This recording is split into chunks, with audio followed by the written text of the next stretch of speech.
of it. Shopify Rebellion versus DarkZero on map 1 being Nighthaven Labs. Let's get it. Come on. And no matter what, Come on. crowd is gonna go home happy. It's Predictions going out right now, chat. Predictions are going out. It definitely feels like the fans from both teams have come out to support. It's not just the players, it's the coaches, it's the organizations behind these teams as well. So much blood, sweat, and tears have been put into these two rosters just to make it here. Shopify Rebellion, of course, months and months of not making roster moves, of not being I really hope Rebellion makes it. Performances in Munich, poor performances in Paris, but now they've made it to a grand finals in DarkZero. It's been a dark couple of years for that organization, but a big rebuild at the start of this season has come through, and this team is looking deadlier than ever. I know that it's been said on broadcast many times, but the tagline for this major, darkness is your ally.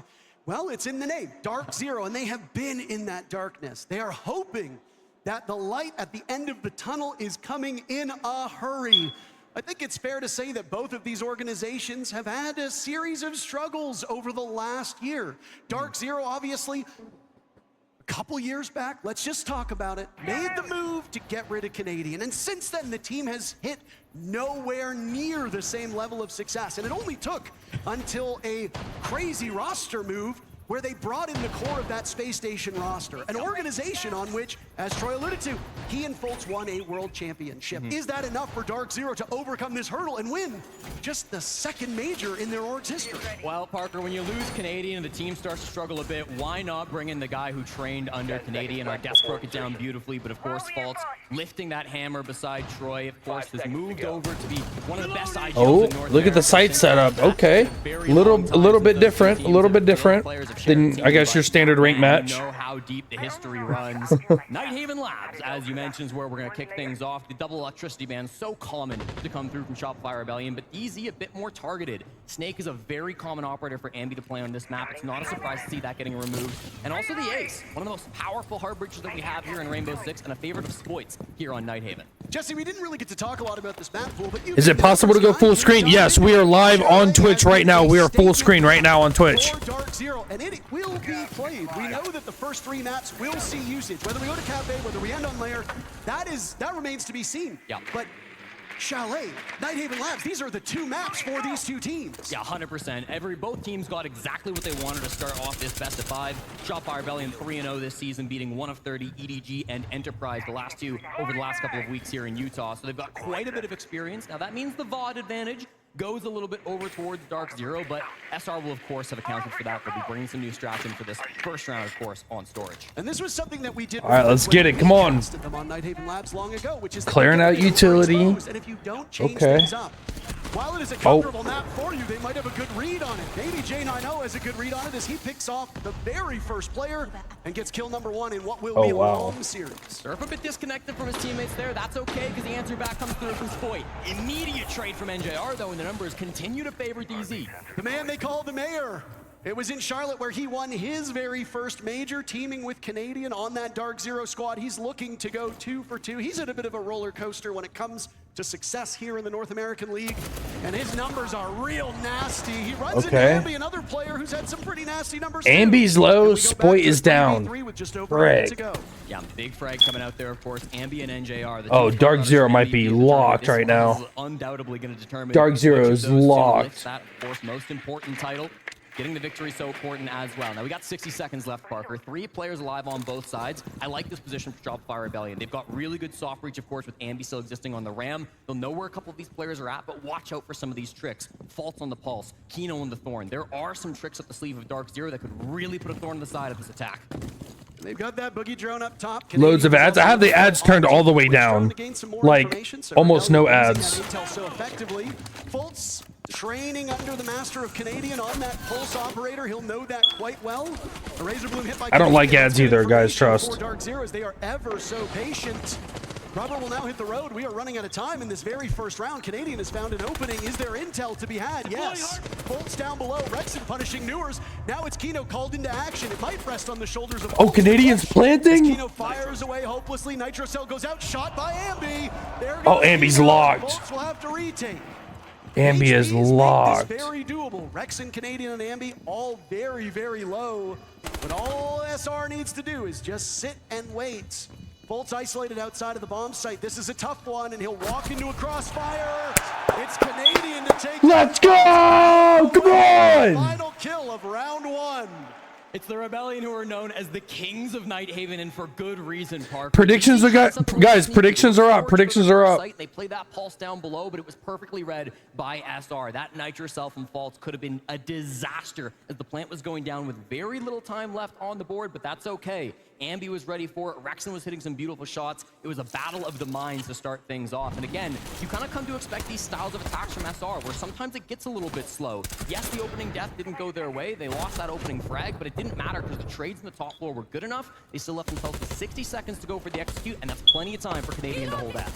Oh, that is such a good shot. A lot. These two teams are very different in the way that they approach Rainbow Six Siege, right? Canadian, a dedicated hard support for a while. Spoit was also in that same role, but they've let the dog off the leash here in Salt Lake City, and Spoit has been moved to a more aggressive, more forward fragging role, and because of it, his numbers have flourished. Now, this weekend it's been the Ambi show, but let's not forget that you needed Spoit, one of the best rated players during phases 1 and 2, to get you here. Ooh. If Canadian can get a couple early picks and the rest of the team continues to frag, everything is going well for Shopify Rebellion at that point. Spoit was crowned a major champion. Ooh, Spoit switching to Deimos? Yo, he is a Deimos demon, bro. Spoit on Deimos is like pretty much kissed around goodbye. Foltz better be thankful he's mute right now. Holy. 131 so far here through Salt Lake City. That has been an exceptional stat line for Spoit, and it's been a big reason why SR have gotten this far. I don't know if you saw the graphic that was shared with Shopify Rebellion before yesterday's matchup, but so scary. Oh, 100%. But it basically showed the battle of the Spoits. When even Canadian is locked, you know it's over. But 30 more deaths, so far more efficiency here, and it really does speak to Rebellion changing things up. For DarkZero, though, the stylistic difference. They've got 3 to potentially 4 dedicated support players, and you've allowed Newers and NJR to run roughshod over your opponents. Oh yeah, absolutely frying everybody. Can't frag. DarkZero might not have enough in the tank to catch up. Well, the pulse will return for DarkZero on their second defense, but instead of the captain, it'll be held by Kino. We saw in the picture-in-picture, he's getting good information to start things off. There's a heavy roam presence coming through. Newers, of course, the primary roamer, the primary entry on DarkZero. He's going to be the first one who likely comes into contact with this roam clear from SR. They don't have to full clear this whole map. We see teams go pretty direct just through cafeteria at times, but it does look like the Rebellion want to clear out some of these roamers before they go for their execute. Newers a little bit solo here at the top of fish stairs. Got to see the logic bombs used by Ambi to deny time and gain some valuable information. If you watch the reveal panel that went on right before this, say goodbye to the Dokkaebi you know and love. She is seeing some changes, so the last real window before somebody lifts that Dokkaebi-themed trophy sitting between these two teams. It's been a good run for that Korean operator, but a new look is never a bad. Spoit's gonna try Kino half the match? Yeah, maybe. Okay with there still being some defenders up above. They can maybe try to sneak a plant in under some smokes or some other utility. Spoit inside a cafeteria. There's a player just on the other side of this wall. I believe that's False close on the window. If Spoit's not ready for this, this could be a massive blunder, but he repositioned slightly. Still have the pulse though, but in a different player's arms. That's Kino now upstairs gaining a ton of information here. Logic bombs will go off. So Kino will be known for the time being. Second round in a row. DarkZero will strike first. Newers takes down Canadian. Ambi trades it right back. There goes NJR. Good kill. Good trade. Good trade. Where he needs to maneuver. Yes, as J90 bites the dust, so does Foltz. It's Kino and Newers now in tough spot. There goes Newers. It's a full court press. And let's go! Beautiful attack coming out from the Rebellion once again, Parker. We haven't seen the primary site for most teams up on the top floor, but down. Oh, he's so locked. He's so locked. He didn't even fist bump. Lose the opening pick. Early attack coming from DZ. You guys hear me? Yep. Go back to supply. We're gonna fight to CS top. Don't give him space off of it. Volker, if you want to ban the fucking ram, they're gonna go in consolidations we can, but I'm sick of doing this. We're just giving him space and let him take our ass. Fight him on So supply. if they side ISO, what's our plan? Go flow down and fight them on it. Alright. And then especially like before they even do it, like when they are clearing off that, almost get more aggressive in the mid around here. Like don't let them just poke around for free and keep poking around and going to what they want to do. Yeah. Let's start looking for early kills. Yeah, start looking for the early kills. The micros in these guys. Try to break their onboarding source one. Heard. Let's go supply base then. After that, kind of read it as seeing how supply goes. I think you go back to basement. You could also maybe go to like fucking and or kitchen. Just whichever one you want after. Heard. Ambi took 8 Adderall before this game. All right. Beepers. Supply base, Trey. I'm what? Supply base. You go Azami. You run the mirror book? Coach Callout not mincing words in that tack timeout. A little frustrated, even just 2 rounds deep into the series, but wants to cut out some of the crap, right? Yo, if you guys are new to the stream, definitely drop a follow. I'd really appreciate it. On the road to 65,000 followers. Claim your OG tickets now. We're going big. And we're not going home. Happy with a result like that. No, not at all. Very disappointed. I appreciate the follow. Yeah. I felt like I was ashamed. I feel like I wasn't pulling my weight there. And just a small note, we are a community, and of course this is a match that is celebrating DarkZero and the Rebellion, but I don't know if any of you saw Fabian welcoming a child to the world over the last week. We just want to wish congratulations to Fabian. He is a new father. Yeah, you can cheer for Fabian. We're going big and going home. If there's anybody who knows what it's like to be fathered by Fabian, it's Canadian. That is true. Bit of a history there, but no, of course, we're oh so happy for the coach of M80, Fabian, a huge moment in his life. Kino obviously used to call Fabian dad as well when Kino was on that M80 roster, and we wish obviously him and his partner the best. I obviously don't have children. I have a cat. It's nowhere near the same, so I'm not going to try to relate to him, but I know it must be pretty proud moment, but also pretty stressful. So let's get back into this though. Timeout taken and a pretty swift way into warehouse for Rebellion as they open that up. One thing, Jesse, that I've been noticing is the Rebellion have been exceptional with their drone work. This is something that was very evident in round number 1. It has carried on here now, and I don't know if we're going to see any changes from DarkZero to deal with this. They do have a mute, but I mean, sometimes that's just not enough. Well, clearly it's a completely different setup coming through from DarkZero. They're playing the same bomb site as round number 1, notably 3 rounds deep, and we have not been to the top floor of Nighthaven Labs. That's very unusual, but clearly DZ have a game plan with this. There's that ram that was potentially going to get banned. Playing the vert through the main breach is insane. For an angle, finds NJR, but not the head, so it's not good enough. That's, we can use biblical terms. That's, well, I guess David won, so that's David versus David. Okay. Fighting to see which one of them will come out ahead. NJR and Ambi is the showdown that so many of us have wanted for much of this event, and right now Ambi is winning it quite handily. 3-0, the good start for the youngster. Yep. Oh, Spoit's locked. Spoit's locked. He didn't even overswing that. Oh, missed shots coming out from Newers there. Also a fantastic aggressive player from DZ who's been racking up frags this event. Punch the mirror. There you go. They realize they need to get this. They heard me.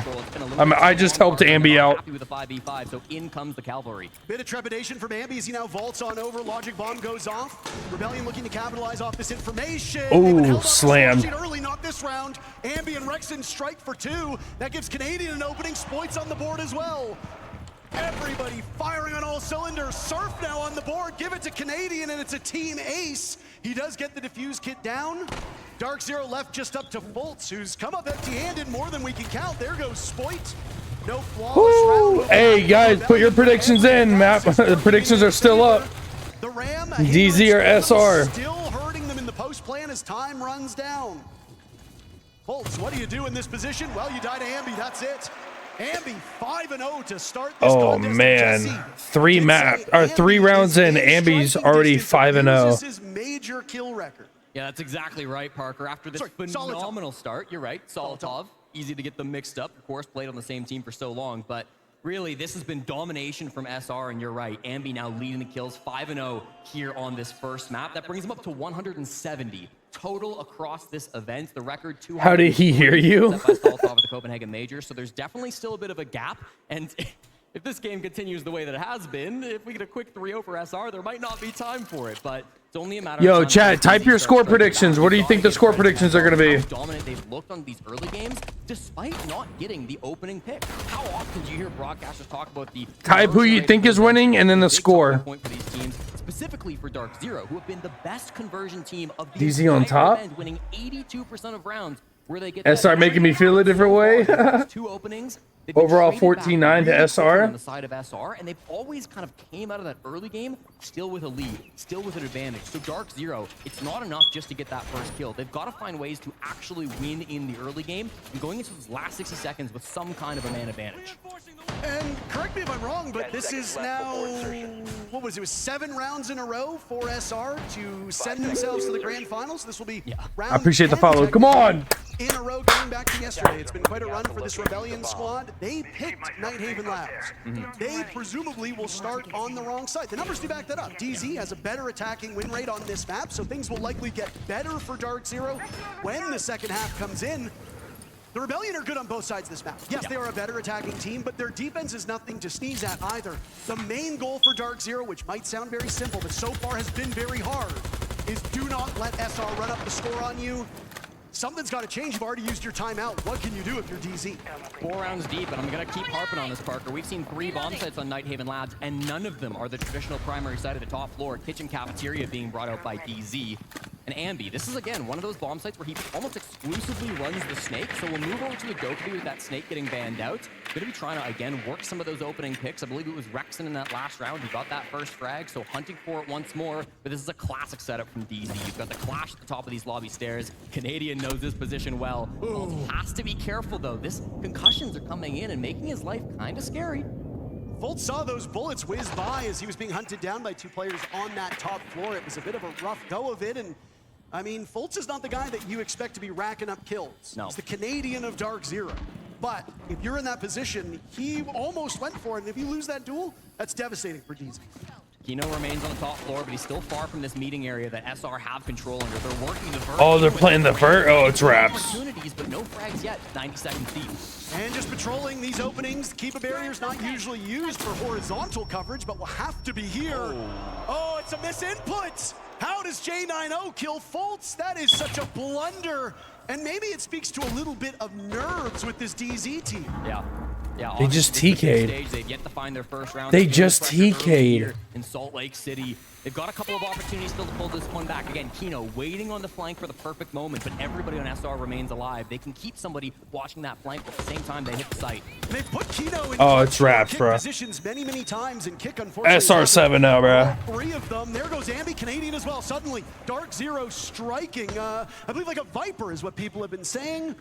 NJR and Newers in semi-dire positions, but Rebellion are stalling out now with not a lot of time left. Here comes the flashbang, here comes the fight. J90 takes a bit of damage from the DMR of Surf, but retreats back in towards the site. SR need to get a move on sooner rather than later. Rexon yet to die. Ambi was in that same boat, but the boat sunk. So what You just wanted the 6K? Yeah, just go ahead, wrap it up. Facts, bro. Get it out of here. Exploit dies to NJR, a second kill for the mayor. The Oh, he knows. Upstairs being hunted by Surf. Shotgun in the corner. Surf doesn't check it. And suddenly Rexon needs to win a 1v2 with 10 seconds to go. Oh, wait, they brought it back. I don't know how I feel about this one. Diffuser going down. NJR and Kino both on utility hops. They will easily find him. And there's NJR to get his third. Good round, bro. They got one. It's all good. No worries. Bounce back from DarkZero, defending that kitchen. Already round 4, bro. This is already round 4. Kills coming through. It wasn't the opening frag, technically because of the TK, but I thought NJR was so critical of shutting down the backstab from Ambi. That was very well played, yeah. And then, of course, ending with the Nitro, too. This Team K right on default. Bit of bad luck, bit of nerves, maybe a bit of revenge as well. Fultz the tournament in team kills so far in Salt Lake. I mean, that's understandable. That's understandable. You can't. It's not like he flicked on his teammate. You know what I'm saying? Sure, it's not intentional, but you know, it does speak to a little bit of chaos maybe in the DZ comms. They fight through it. They win this round. They're on the. It's all good though. And I mean, we speculated that nerves. 3-1, baby. SR up. It's actually SR who have way less experience competing on this stage. J90's first event ever was on that Astralis team that made the Charlotte Major Finals. Siege timing manifesting itself. Winning No a facts. major in Charlotte. Fultz, of course, a world champion. Kino winning a major before. This is maybe uncharted territory for Newers and How did DZ be phase? It is very different. It's all. I mean, shit happens. You know what I mean? I almost forgot. There's so much experience across both of these. FaZe's teams, but best also map, many I believe, was Chalet. That was map 3. And whenever you're back-to-back world champions, lifting a trophy, finding success, dominant. whenever any team is really good at a map, all the other teams really study that map as best as they can, and just in case they play that map against that best team. So that's probably what happened. DZ just fucking went overtime on study, you know, in study hall with you know, Chalet. And I guess they brought it back, so they brought that, you know, because FaZe brought that map 1, or got map 1, and then DZ got map 2, and then brought it back on map 3. So bit deceptive, but SRF spotted it out early. They're taking. But it's all good. It doesn't matter. Top floor, basement, mid floor. This is the finals. This is right now. It's difficult for this DZ players to group up. And Newers has to wait out that Lion scan. It's only J90 whose attention goes towards this SR assault. Newers was spotted by a drone and is now looking for some safety over by J90. He doesn't find it. That's a twofer on the side of Rebellion. Wow. Spoit and Ambi striking very quickly. Still 2 minutes to go in the round. This is quite the leg up for Shopify Rebellion. Just messy from DZ. You can't be affording those. SR just has demons on the team, bro. A little bit grouped up in the hallway, so the window player and of course the other hallway player on SR able to group things up. That's the entry duo of Ambi and Spoit. Now how do you recover from DZ? They cannot sit around and wait for SR to execute 5v3. So they have to go hunting for picks. They have to start getting aggressive. The drone work has just been so good for the Rebellion. So good. You've got lots of players active in these comms. Rexon right now droning his way through, either selfishly or to assist his teammates. I don't know if they've drone NJR into this rat spot. I'm ready for you. It might be a tricky one. NJR's got a good read on it. He has to watch the window, he has to watch a rotate, and the door frame. So 3 different areas for NJR to focus on. I don't know about this. I think Rexon might have an idea, Jesse. Yeah, they clearly have some kind of a Whoa. idea. Oh, a little lost on the clash, looking down when he had to look horizontal. It's a freebie for Richie now, up to 7-1, and puts more pressure on NJR. And NJR has to get active here. Another for Insane. Rexon. What a triumph. 4 points of the Spears for the Rebellion. Rexon, whose name has seemingly come up the least. Wow. Spoit shut that one down. Canadian mid plant. And Don't challenge Spoit. Like, why would you do that, bro? That's Spoit. This has been shocking, Parker. The fact that DZ have struggled so much here on Night Haven Labs, it's not their strongest map, but it's not like it's one they never play. 2 matches so far this season, a loss to Wildcard back during the kickoff, but then beat Wildcard, got their revenge here in Salt Lake City, so they know how to play this map. This shouldn't be an unfamiliar position for DZ to be in, but they just feel a little bit lost. They feel a little bit. Have you got pepperoni nipples? What? Where they're not even looking at the players. What are we saying? Like that NJR death. Yeah, they're taking. What are we saying? Fights, but even then, because of the drone economy, it feels like I'm actually gonna move it over here. That way you guys can see the bottom. After you banned the snake. This is after you've already banned Ambi's most played operator on this map. This is worrying for the guys on DZ. I mean, if we've seen anything from Ambi over the entirety of this event, Jesse, it's that he is so flexible and he can kill you on both sides of the map. He can kill you on any bomb site. He is really a massive threat to take down. And he's well backed up by Rebellion. Again, a big stylistic difference between these teams. Lots of fragging potential on the Rebellion. There's still plenty of fragging on DarkZero, but they are more support-oriented. They're a more well-rounded, quote-unquote, team. Sure. We said if NJR and Newer struggle in the kill department, we don't know if there will be enough for DZ. Well, so far, their star fraggers amount to 6 kills in 6 rounds. That is just simply not going to get the job done. Well, finally, It took us 6 rounds, but we have made it to the top floor of Night Haven Labs. And again, this is a bit of a double-edged sword, because if DZ do win this, there's going to be question marks. Why didn't they come here earlier? They come into this with this being their highest win rate bomb site, winning 2/3 of all rounds on this site here in Salt Lake City. So they've got some history with it, but I think it's deciding before this match began that being more unpredictable, trying to throw SR off was more important. It will finally go back to old reliable. And this kind of starts to test SR too, because now you've played 4 different sites. You've had to rack your brain for different strategies. They will no doubt be prepared and have plenty of experience attacking this top floor, but it's not an easy bomb site to deal with, really. No shields played in this entire first half by Shopify Rebellion either. That is a minor change-up for this team. So again, if you think you're a bit overexposed here, and to be fair, they don't play a ton of shields here on attack. Yeah. But it is That Denari setup is so nice. 6-7 hand thing, by the way. I know, I'm sorry, but Canadian plays a lot of Monty, specifically on this bomb site, which is why it's a little strange not to see it. Favoring the Ying. This is not a brand new op for Canadian, but we haven't really seen it since April, since the kickoff. I'm surprised Canadian's not on a shield op. You're gonna have to go a little bit back in your brain if you're DZ. If you're expecting this strategy, I'm sure they will be. NJR on that Warden, probably the most important operator to counter Canadian's utility. They have to be able to take that Warden down or find a different angle around him if they want to execute off of these Candelas. They've been running drone ops on 5 of these 6 rounds to gain more information. It has been the undoing of DarkZero as they look like they're playing a little bit too conservative with their defender forces. This is something they call out very wisely. Red after round number 2. It has not changed, but down goes Spoit and down goes Surf as well. Wow. Nice toss by NJR. Ambi is on the board. NJR will hit the deck. Newer's paying compliments there to Ambi as Rexon knows there's one behind that deployable shield. This is a good read for NJR. They've lost Kino to Canadian. Time for the Mayor to pop on up. He's got the Malusi right by his side. J90 will get Rexon in the cross. And it's Ambi and Canadian combining for 10 kills, trying to make something work. A small ego peek by J90, and that ego is well earned. It leaves Canadian all lonesome upstairs. DarkZero hoping to salvage this first half with a 4-2. The 2, of course, is the best you're gonna get. And frankly, it looks like we're screaming in that direction. Fultz will get the kill. Wow. Canadian killing Fultz. All right. DZ coming back. DZ coming back. It's all good. SR's too far ahead, bro. SR's too far ahead. Nah, tell him, Jack. Troy, I don't understand what that was. But who was Troy? Who were you talking about that last round? Oh, the last guy was Jehovah. Oh, okay. I was confused. I didn't know what he was talking about. Yeah. On this attack side, Volker, quite frankly, right now I want to start out clearing these guys. I think force shipping anything really cheesy. Let's just keep it more so standard. Like, obviously go on the fly with it, but like, let the fellas walk out a little bit, I think. That's what I'm thinking right here to start it out. Yeah, And quite frankly, too, off seeing what they started with right here, I think they prep for us. They're not probably going to do the fucking AIDS bans for the clash itself, so you don't really need to worry about that, I don't think. If they do, we can do what we talked about, but I don't think they're going to do it. Just keep it pretty standard. Yeah, I mean, we could just Wait, what? Thermite, Ace, Thatcher, get the tools wall, get the weed wall, then we have the Ace for intervals. Or do we need the two more parts? We gotta have the mirror. Yeah. These guys, right now as well, you just got those 2 rounds, like I guarantee you they're already starting to think about this map. They were so pumped up to play fucking Night Haven today. Yeah. We get this Finally first got an one, bro. opportunity. You get this Just first one, snowball. balls. We just They might. snowball it, bro. We just snowball it. And if not, use it as a nice little We're warm. gonna start seeing points like 2 seconds later. Guys, for basement, they have 2 attacks that we saw. They were both essentially clears. One was just a split, one was a full clear. For this, it's essentially going to be they could bring a shield through fish, walk down with him like a sledge. Ace is going to open up the wall and then look to go rafter. Deimos can go mud, but he's Deimos, so he might float around in that area in general.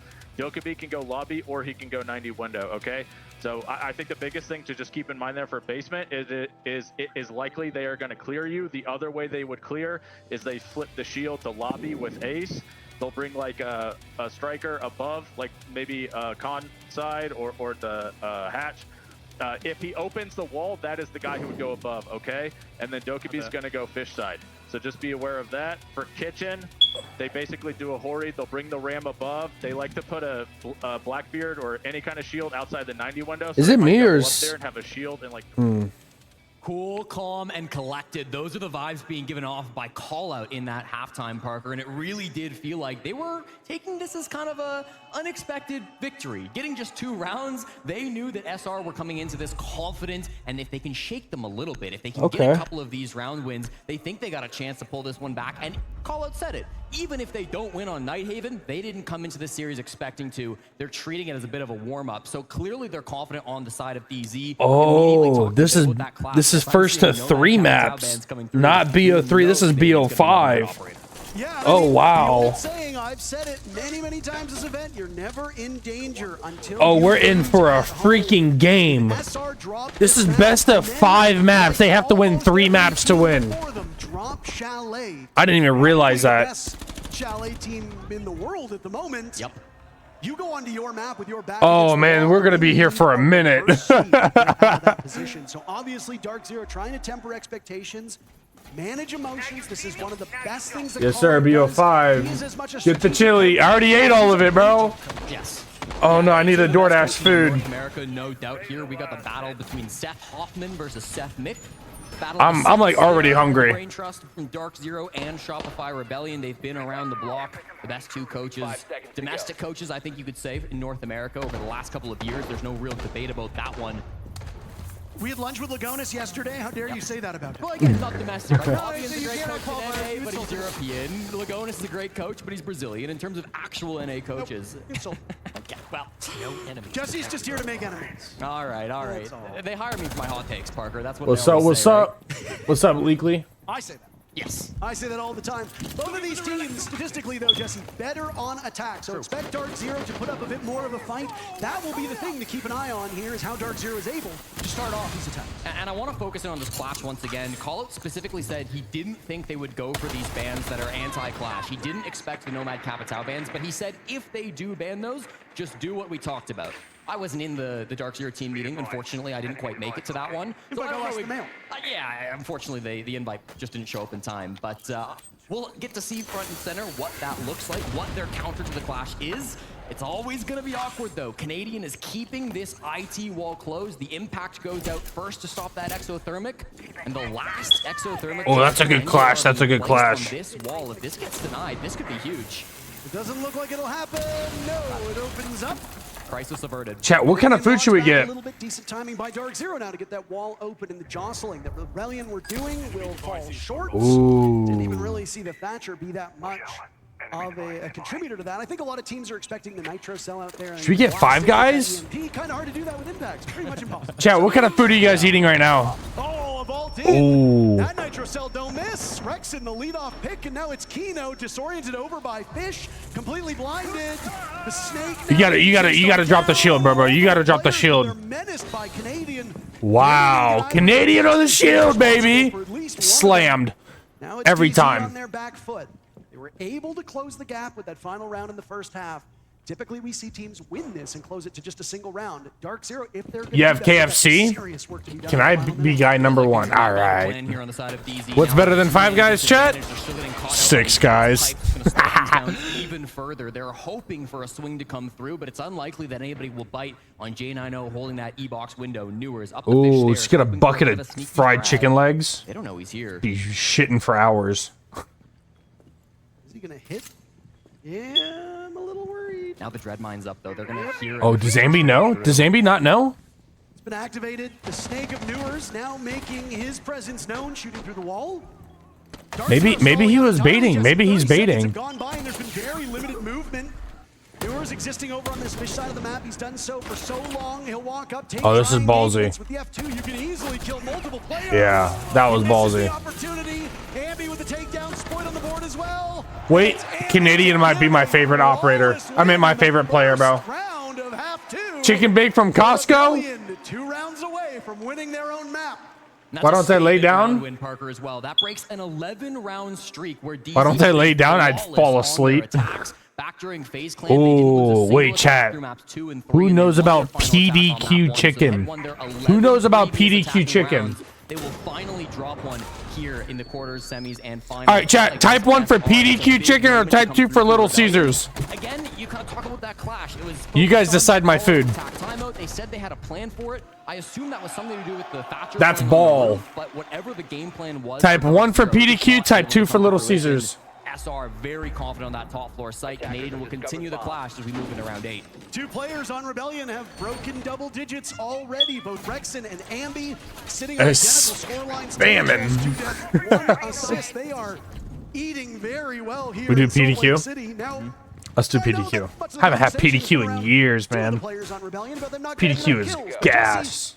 There's only so many Honey kills to go butter around. chicken- Right now they're being honey pummeled butter sandwich into the meal? 2 best aimers on Rebellion as of today. It is working out very effectively. Again, DarkZero, their fraggers being Sold. overwhelmed and shut down, and there is just not enough in reserve to deal with. Spicy? Yes. Things could change. You like to say it. There's 2 halves of each map, but DarkZero are running out of time. Yeah, no doubt about that. DZ need to change the game plan a little bit. They've already burned their attack timeout back after round number 2, so they will have no more lifelines.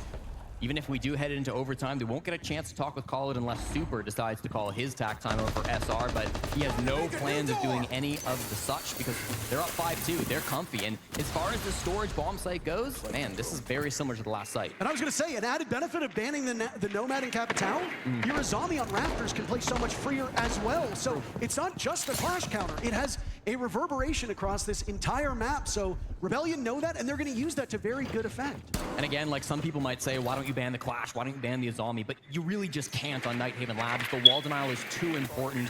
Bandit and Kaid are so powerful to keep these walls closed, and teams just do not like to play up against that.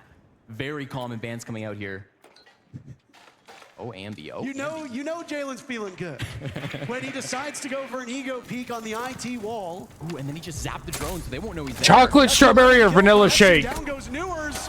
The mayor shut down. Yo, Rebellion is fucking slamming map 1 right now. Holy. We go round and round and round, and again, DarkZero is suffering through this. 11 and 11 on the kills. Make a wish. It's SR who have been dominating now throughout this map. They are so close to map point. They just need to find 3 more frags, and Canadian will continue to make this more difficult. Surf with 1 or Aquino, and it's just J90 and False to hold it down. If this continues through this series, this might be a quick one for the Rebellion. DZ not looking like themselves.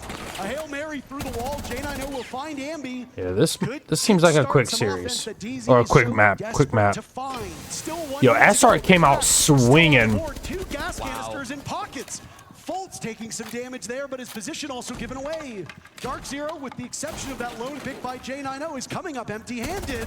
They might be able to get Spoit now trapped into the corner. J90 will test his reflexes, expecting follow-up. The jiggle peek with the deagle out. Spoit doesn't really need to do anything. They can call somebody in to assist. They're terrified. I mean, it's just Spoit with a deagle, but they don't know what's coming next. Good damage on a Canadian, but not quite enough. It gets knocked back with the can there, but it's not still enough to get the frag.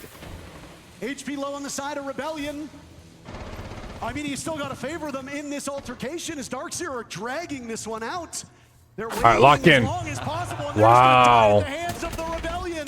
J90's last man standing. 4 targets to find, 4 on the board, and it's Surf to drown him in labs. Yo, SR is taking this, bro. I'm telling you, bro. Map point, SR is powering through this. Absolutely dominating. The Rebellion dominating on their own pick. And again, I really like the team play that we're seeing out of Shopify Rebellion, Parker. It feels like they're working so in sync in a lot of these rounds. You saw it on their attack. They were slow a lot of those rounds. They weren't getting into really early gunfights, but they were still able to work together when they did go for those picks. I thought Canadian was so critical on the clash here in this round, really protecting his teammates as they tried to get back to site. This is brutal. They literally had him on the B's, Parker. They had a suspicion of where he was, but still Ambi gets away with a frag. Again, Canadian is able to kind of block them as they rotate back down through the lounge hatch. Falls had a really good angle on the window, but it didn't matter with the clash blocking that rotate back to site. So it just feels like SR, everything is going to plan.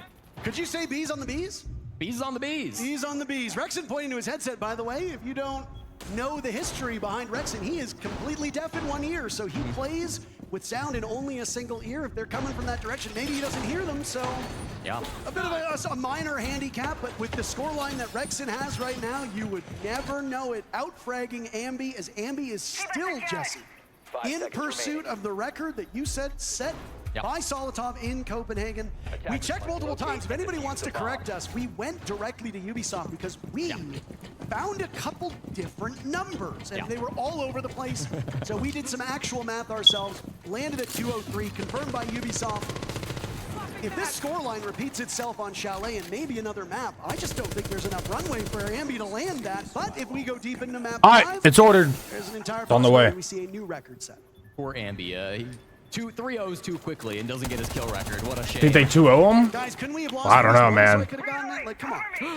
Well, both he and Rexon have been dominant so far through this first map, Parker. Rexon, again, has been incredible. He's been positive or even for the last 8 straight. Canadian is not out-fragging Fultz, but he's out-fragging Kino right now. Or Kino. Long throughout this tournament, they started all the way back in phase 1. They had to fight through tooth and nail just to get to the Swiss phase. They had to fight through that as well just to get to the playoffs. And now, after an incredible run, they have the ability to do something magical when their first ever finals as a team. It could be a big moment. Chat, do we get some drinks? Like drinks? Here, 2 minutes What kind of drink should we get? have more or less fallen back. Let's see. On the numbers here for DarkZero, but nobody positive right now as Fultz suffers through an impact that was likely intended for the boogie drone. Finds him instead. Not we can get some. We can get like some drinks. You know what I'm saying? Consider moving forward. NJR holding that diffuse kit means that even if Fultz was on low HP, it's not going to be the one planting the case. You don't need to worry about any errant nitro cells impacts, anything along those lines. Kino now asserting himself as he hits one of those proxy alarms. DarkZero up top on the main floor, looking to isolate these roamers. Yeah, Viv, I'm that's what I'm looking up right now. Rexin, they might know he's here. They definitely will now as a shield spots him out. We'll do a sub for, you know, shield break, so no early shot. What a shot. Rexin traded out, but how does he even get one there? That's insane. And good value from the Dogabee's already been had, so not the end of the world that J90 is in the ground. Kino on the follow-up is the best that you can hope for in that situation. DarkZero now have to outmaneuver this Rebellion team for the final 50 seconds, or else that's curtains. And we go over to Shell. We got a Nitro being played by Sir. 3 toxic beige from Canadian. The first one just gets used here inside of Exo, so that's going to be a little bit of time denial, but the clock really isn't here for DarkZero. They need to rush through and cause some chaos. This plant is unlikely to be successful. And Spoit knows exactly where this push is coming from. He's far enough back, and you know how he's been shooting over the course of this event. Very quiet because he's been playing a sheltered role here on this map, but he can still do some serious damage. I'm looking at Kino and NJR here, though. If they fail this one, if Canadian is unable to succeed, that just might be the ball game. But hold on, Ambi's tucked into the corner. They don't know. Canadian waiting it out. Kino with one. Wait, did they bring this back? Great entry by DarkZero. Uh-oh. 2 remaining from the Rebellion with only 10 seconds to go. Spoit trying to find some targets. He'll do just that. Surf gets another. It's all up to New. Spoit's too good, bro. Woo! Map 1, baby. Yeah, that was a quick game.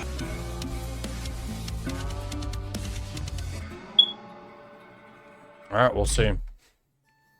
On that map, it's looking pretty good right now. What's working well for you guys? I mean, besides like the energy, just coming in and doing what we've been doing normally. So like obviously coming into this, we had to go through phase 1, 2, and now at 3. Just believing in each other and like trusting the system that we have. Just, you know, playing to win is mainly been our motto, not playing to lose. So, you know, whether it's 6-2 or it's like 6-7, intentional, just pretty much playing to win every single round. Bolts, it sounded like Who during won? that Oh, halftime SR break, took you guys were map saying 1. It's a long series. It's going to be fine. Any concerns now that you've lost the first map? No, I mean, I think they played super well that first map, but at the end of the day, that is their map pick, and I think they're very comfortable on that. But yeah, like I said, I just updated the title. I just put it map 2 just to keep I'm track. just gonna try to tell my team, you know, don't get too caught up on that map. You know, just let's get fired up for next map, and that's it. Good luck. Day ahead, but we are now one step closer to finding out who our champions will be here in Salt Lake City. I updated the score as well. Rebellion Lax, rocking and rolling on Labs. Yeah, I mean, you heard Rex and he said it's the belief system. That's what I was talking about going into this series, and we got a couple rounds to display that belief system. I mean, I've already talked Crazy about kill. SR. We need to see these explosive attacks, and their attacking half was next to none. It was absolutely beautiful. They were controlling the tempo. They were controlling the movement from the side of DarkZero, but that's the problem with playing a domestic matchup, is if you're on the side of DarkZero, you can't really play unorthodox because a team like the Rebellion is going to instantly identify when you're trying to do something cheesy. You can't get away with it like you did against FaZe, and again, they were looking so timid on their defense. I mean, that's a very good way to put it. When you play an inter-regional matchup, they know your quirks. They know you're going to be bringing Glaz, you're going to be bringing shields, you're going to be bringing these X-Factor operators, and that's why SR was so good. They're prepared for it, and the reason why their attacks are so aggressive is the fact that they're able to set up so much information. We're talking about Ambi being able to do it day after day. Every single time, there's info all around him to know what's going on in his blind spots. Spoit's so good, that bro. confidence to focus up. Spoit is so insanely cracked at this game. Consistent. He's always that player that's in the shadows, doing his best, always on the back line. And when it came to this server, he was just situationally always in the right spot to pick up those picks for his teammates. And once he gets in that position, it's really hard to get him out. Yeah, I mean, it absolutely has been. But It's because the finals are on, bro. Put the game down, lock in. Ambi's comfort, whether it was on the Snake, whether it was on, I mean, just a couple of the operators that they banned as a whole. But I mean, that's why we're highlighting Rexin, because any single player, especially given how well that they're playing in sync with one another, any one of these players can control the entire dynamic of a round. They're going to obviously want to get this done in 3, but we go to Chalet next. It's DZ's pick. What do they need to do differently? I mean, the thing is, Chalet is the map that we saw them beat FaZe on. It's one of those maps where it's a lot more aggressive. You're able to get very flexible. Those X-Factor operators are going to be a situational factor. I think the biggest thing, shutting down info. Really, when you look at SR, the main thing is their entry. They're getting those picks off of that info. If they shut that down, that's a good first step in the right direction for DarkZero. For me, I'm going to focus on the mental aspect side of things. I mean, no one had a good performance in that series. Someone has to step up. When you're in these moments, it feels like your backs are against the wall. It has to come down to one individual on that team to have such a dramatic round for everyone to be able to get behind, rally behind, and feed off that and gain that momentum, especially into their map. All right, guys. How great has this crowd been, by the way? Amazing. Amazing. We cannot say it enough. And normally I'm out there talking to you guys a lot more, so I'm hoping that I can come and have a word with some of the fans here. Samuel, our incredible Steadicam operator, thank you very much. Let's have a chat with some fans down here. I think we've got some family. Tell me your name and who you're here to support. My name's Margaret, and I'm Ambi's mom. Give it up for Ambi's mom! Crazy. And? I'm Sheila, and I am Ambi's nana. Ambi's nana and Sheila as well. And you, sir? My name's Danny, and I'm Richie's brother. Oh my lord! Are you feeling confident? 100%. I appreciate the sub. Are you feeling confident, Sheila? Yes. Yeah, whenever it comes, I got Sorry you. to throw Oh the my microphone in your lord. face there, Sheila. Who else can we talk to? Are you guys So loud. Oh, cute. Guys, do you mind if I just come in? Is that all right? Sorry to interrupt this lovely little setting here. Hi, mate. What's your name? I'm Justin. Hi, Justin. What's your name? Chelsea. Chelsea and Justin. Where are you here from? Mississippi. Mississippi. And who are you supporting? Shopify Rebellion. Can we make some noise here? I always love a siege couple. You guys come into a major together. How much do you love this game? Oh, I love it. Yeah? I'm mostly moral support, but I'm here for the whole environment. They just canceled my order? We all need a partner like you. Look, we're live. Anything else you want to say while you're here? Yes, sir. Yeah? Actually. Oh my God. Will you marry me? Yes. Oh my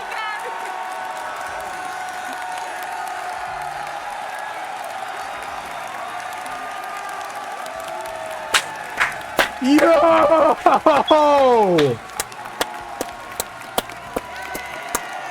Yo!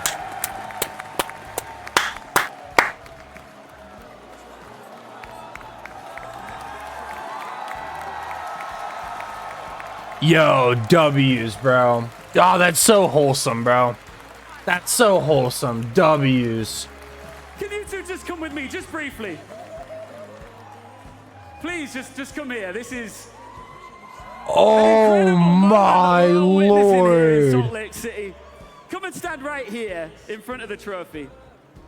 Salt Lake City, please make some noise for our brand new fiancés! Yo, Gulag, bro, not the time. Shit is getting slippery tonight. Yo, like what? Like, come on. I can't believe it. Oh my God. Wow. Happy. I'm excited. Congratulations to both of you. Go and take your seats and enjoy the rest of the show. Let's go, SR. Let's go, SR. Well, DZ are going to look to fight back here, but Rainbow Six Siege has been full of incredible once-in-a-lifetime moments. Parker, Jesse, there's another one for you. Yeah, it absolutely is. I mean, one of the few things that I think the crowd can agree upon today, as they have been going back and forth with their cheers for the two teams here. Holy. Of course, a huge That's cool and all, but like, why'd my order get canceled? We turn our sights to Chalet, a dominant map for DarkZero. Jesse, safe to say if they lose this, they are in serious trouble, and Shopify Rebellion enters up 1-0. Yeah, there's no other way to cut it, Parker. Wait, what? Your order is being remade at no additional cost? 2-0 on this map this season, beating Wildcard and just 7-1ing. Did I just get a free, yesterday. like, free? I'm so confused. That we've seen here at the 6 major so far, and for SR, they've got some 7-1 experience as well. Unfortunately, it wasn't quite beating FaZe Clan. It was more like losing to JJ Blast. So. Different. I'm so confused. Did they cancel it or? Oh, of course I am, Barker. This has not been a good map for the Rebellion historically, but Can't I call somebody? It was coming. They chose not to ban this map for a reason. They will have some strategies prepped to counter DarkZero. I mean, when you don't play Consulate, that's going to be your insta-ban. So SR know that Chalet's going to come through. The right call made by this DarkZero team. Let's play Chalet early. If we flip a coin on Nighthaven Labs and we win, we are almost guaranteed to go up 2-0. This is a great place for this map for DarkZero, and really We're going to trip over ourselves here a few times on this cast to talk about just how good DarkZero is. Yeah. Early signs that might be some concern for DarkZero, though, Jesse. What are you going to be looking for in these first few rounds? I don't know what happened. Coming out from DZ. I guess they've shown this throughout kickoff. They played it a couple of times. They haven't, you know, they've shown it against FaZe Clan as well. They haven't faltered ever really on this map. Yeah, but it refunded me my money, and then it's like, okay, it'll be there in 20 minutes. Exact same operators they banned versus So FaZe like, Clan, Snake and the Grim, and I think those are strong bans. There's no doubt about that. I'm Snake confused. in particular, again, an operator that plays a lot by Ambi here on Chalet. We've seen it. I maybe, I don't know. It said it declined my. We see SR play a whole lot here. It declined it, right? Which means they refunded it. And then, I don't know. We'll see. I guess we'll give it like a couple minutes and we'll see. 50% on both attack and defender win rates. So you are not expecting very much here from the Rebellion. And also, we can talk a little bit about the mental aspect of map number 1. This DZ team, they're cool under pressure, Jesse. I do not expect them to falter after the shellacking that they took. Usually in a best of 5, the first 2 maps really should be your strongest maps. It's what comes after that you need to be concerned with. They're just gonna front the order? Oh, I guess. W's. Good time to pick PDQ. Oh, yeah. Beam Boozler, you're right. In comes the library push. And they're looking for something early. Great crossfire from DarkZero to shut down Ambi and Rexon. They unmasked almost 20. I'm just gonna reach my hand and I'm not gonna spin it. Number 1, and they are just playing with their food on the side of DarkZero here. A good jump out from Fultz as a flawless round will greet us on Chalet. Map 1 says what? That's the answer DZ needed. Through all of Nighthaven Labs, Fultz got just 2 frags, Parker. Just 2 kills on map number 1. I don't know what this is. Hold on, I'm gonna put it down right here. 2. He breaks that stat. A nice triple for the captain of DZ, and that's exactly the confidence-inspiring round you want to see out of DarkZero. That's exactly the statement we were waiting to hear out of this team. Shopify Rebellion, of All right, so we got, this is a black one. This is either burnt rubber or licorice. Oh, great, so I lose either way. So tricky here on the Thorn SMG, jumping out the building, firing down the stairs. The 3K from the captain is so confident.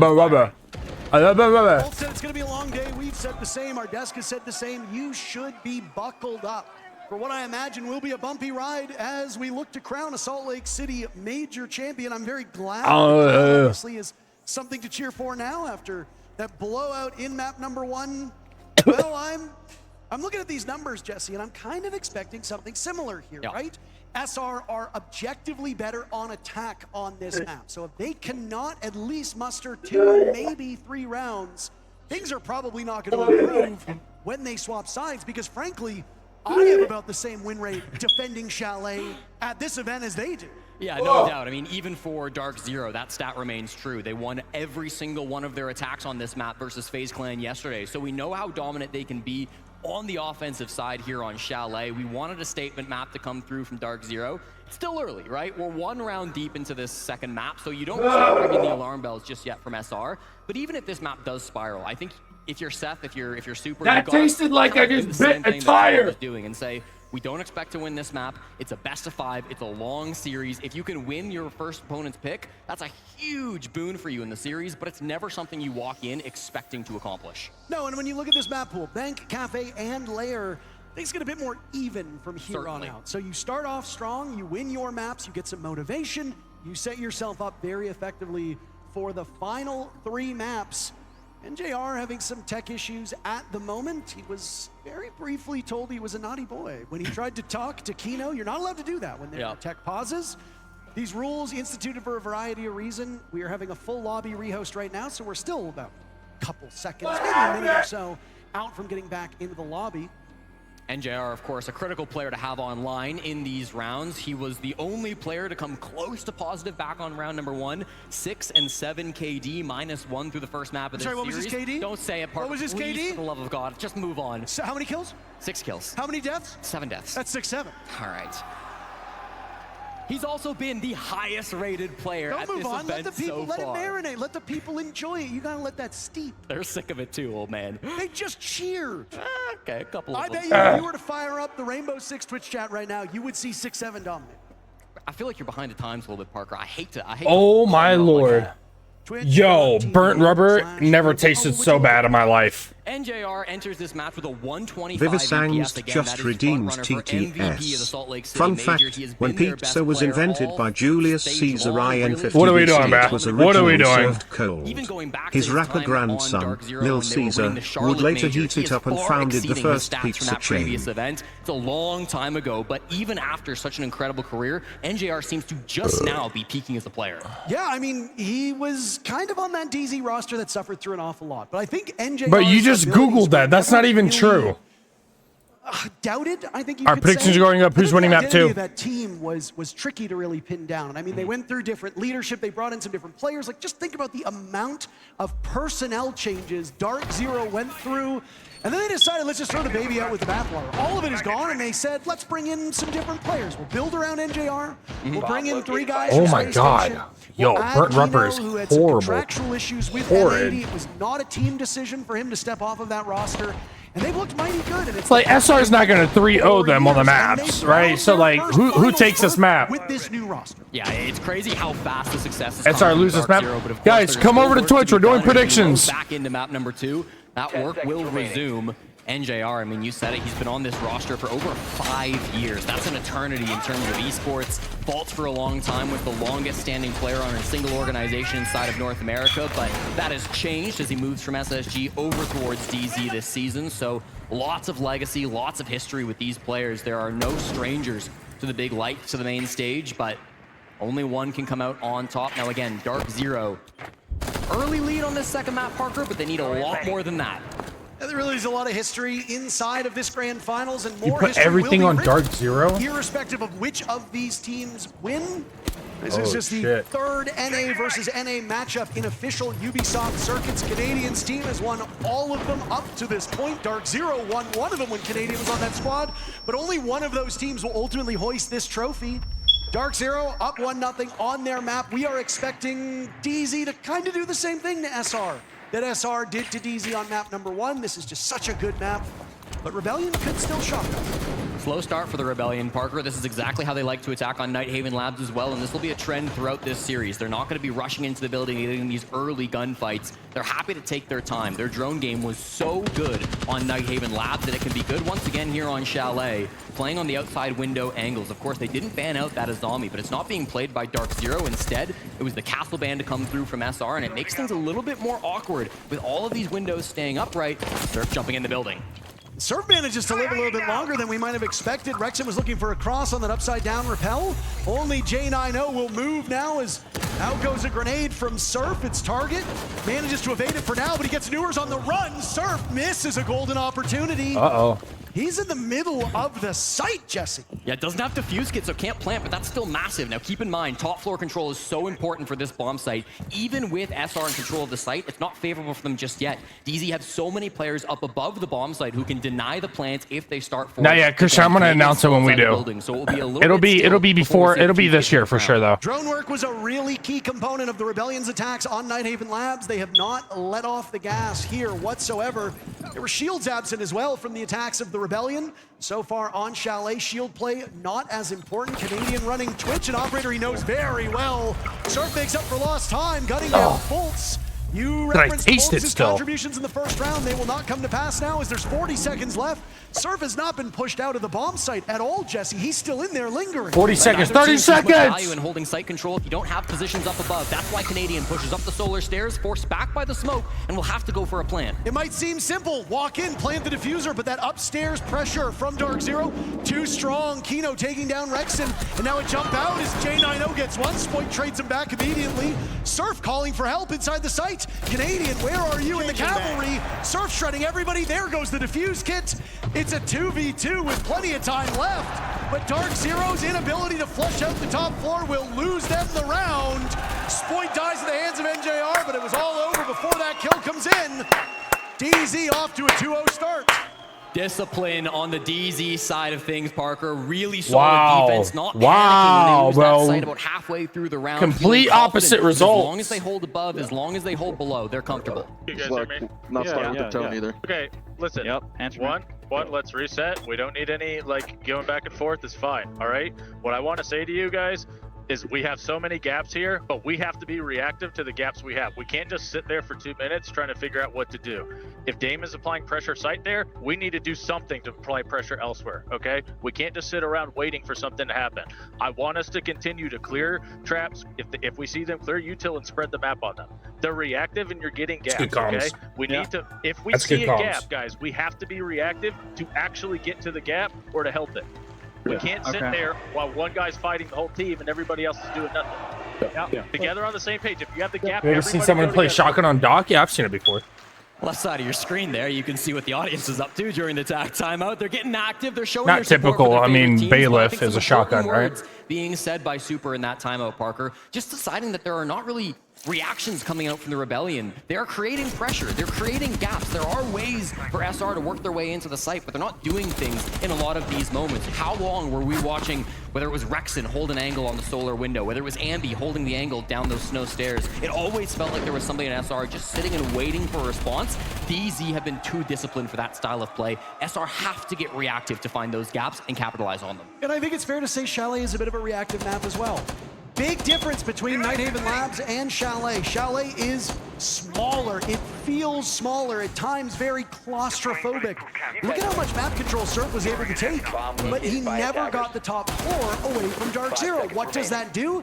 It means you have to fear the windows. It means you have to fear the jump ins. It means you have to fear top floor control. There's just so many things to account for because at any moment, on a map like Chalet, fighting can break out. Now, obviously, that's true of every single map, but it is especially so on maps like Border. It is especially so on maps like Chalet. And if you can see good discipline from DarkZero, and then they strike based off of poor information or poor entry from the Rebellion, they will eat you alive, and that's what we've seen through 2 rounds so far from DZ's defenses.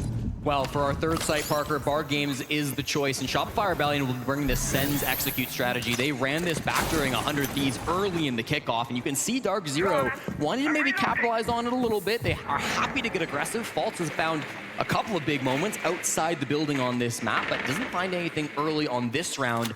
Again, SR, we know exactly what their push is like to Why are they being toxic? They're trying to get inside each other's heads. That's the point. In the sense that is an option for you. Ambi already inside a piano too. If I can mental chalk you, if I can mental chalk you, the game's already lost. I win. I mean, maybe the game hasn't even started. I win. And knock this DarkZero entrenched style. Because you're not going to play your best. Off guard. Back onto Twitch they will go. A very incredibly valuable operator on this lineup. Wow, J90's looking in Narnia. Jack's mannequin shredded as there goes Rexon Nikino on a beautiful refrag.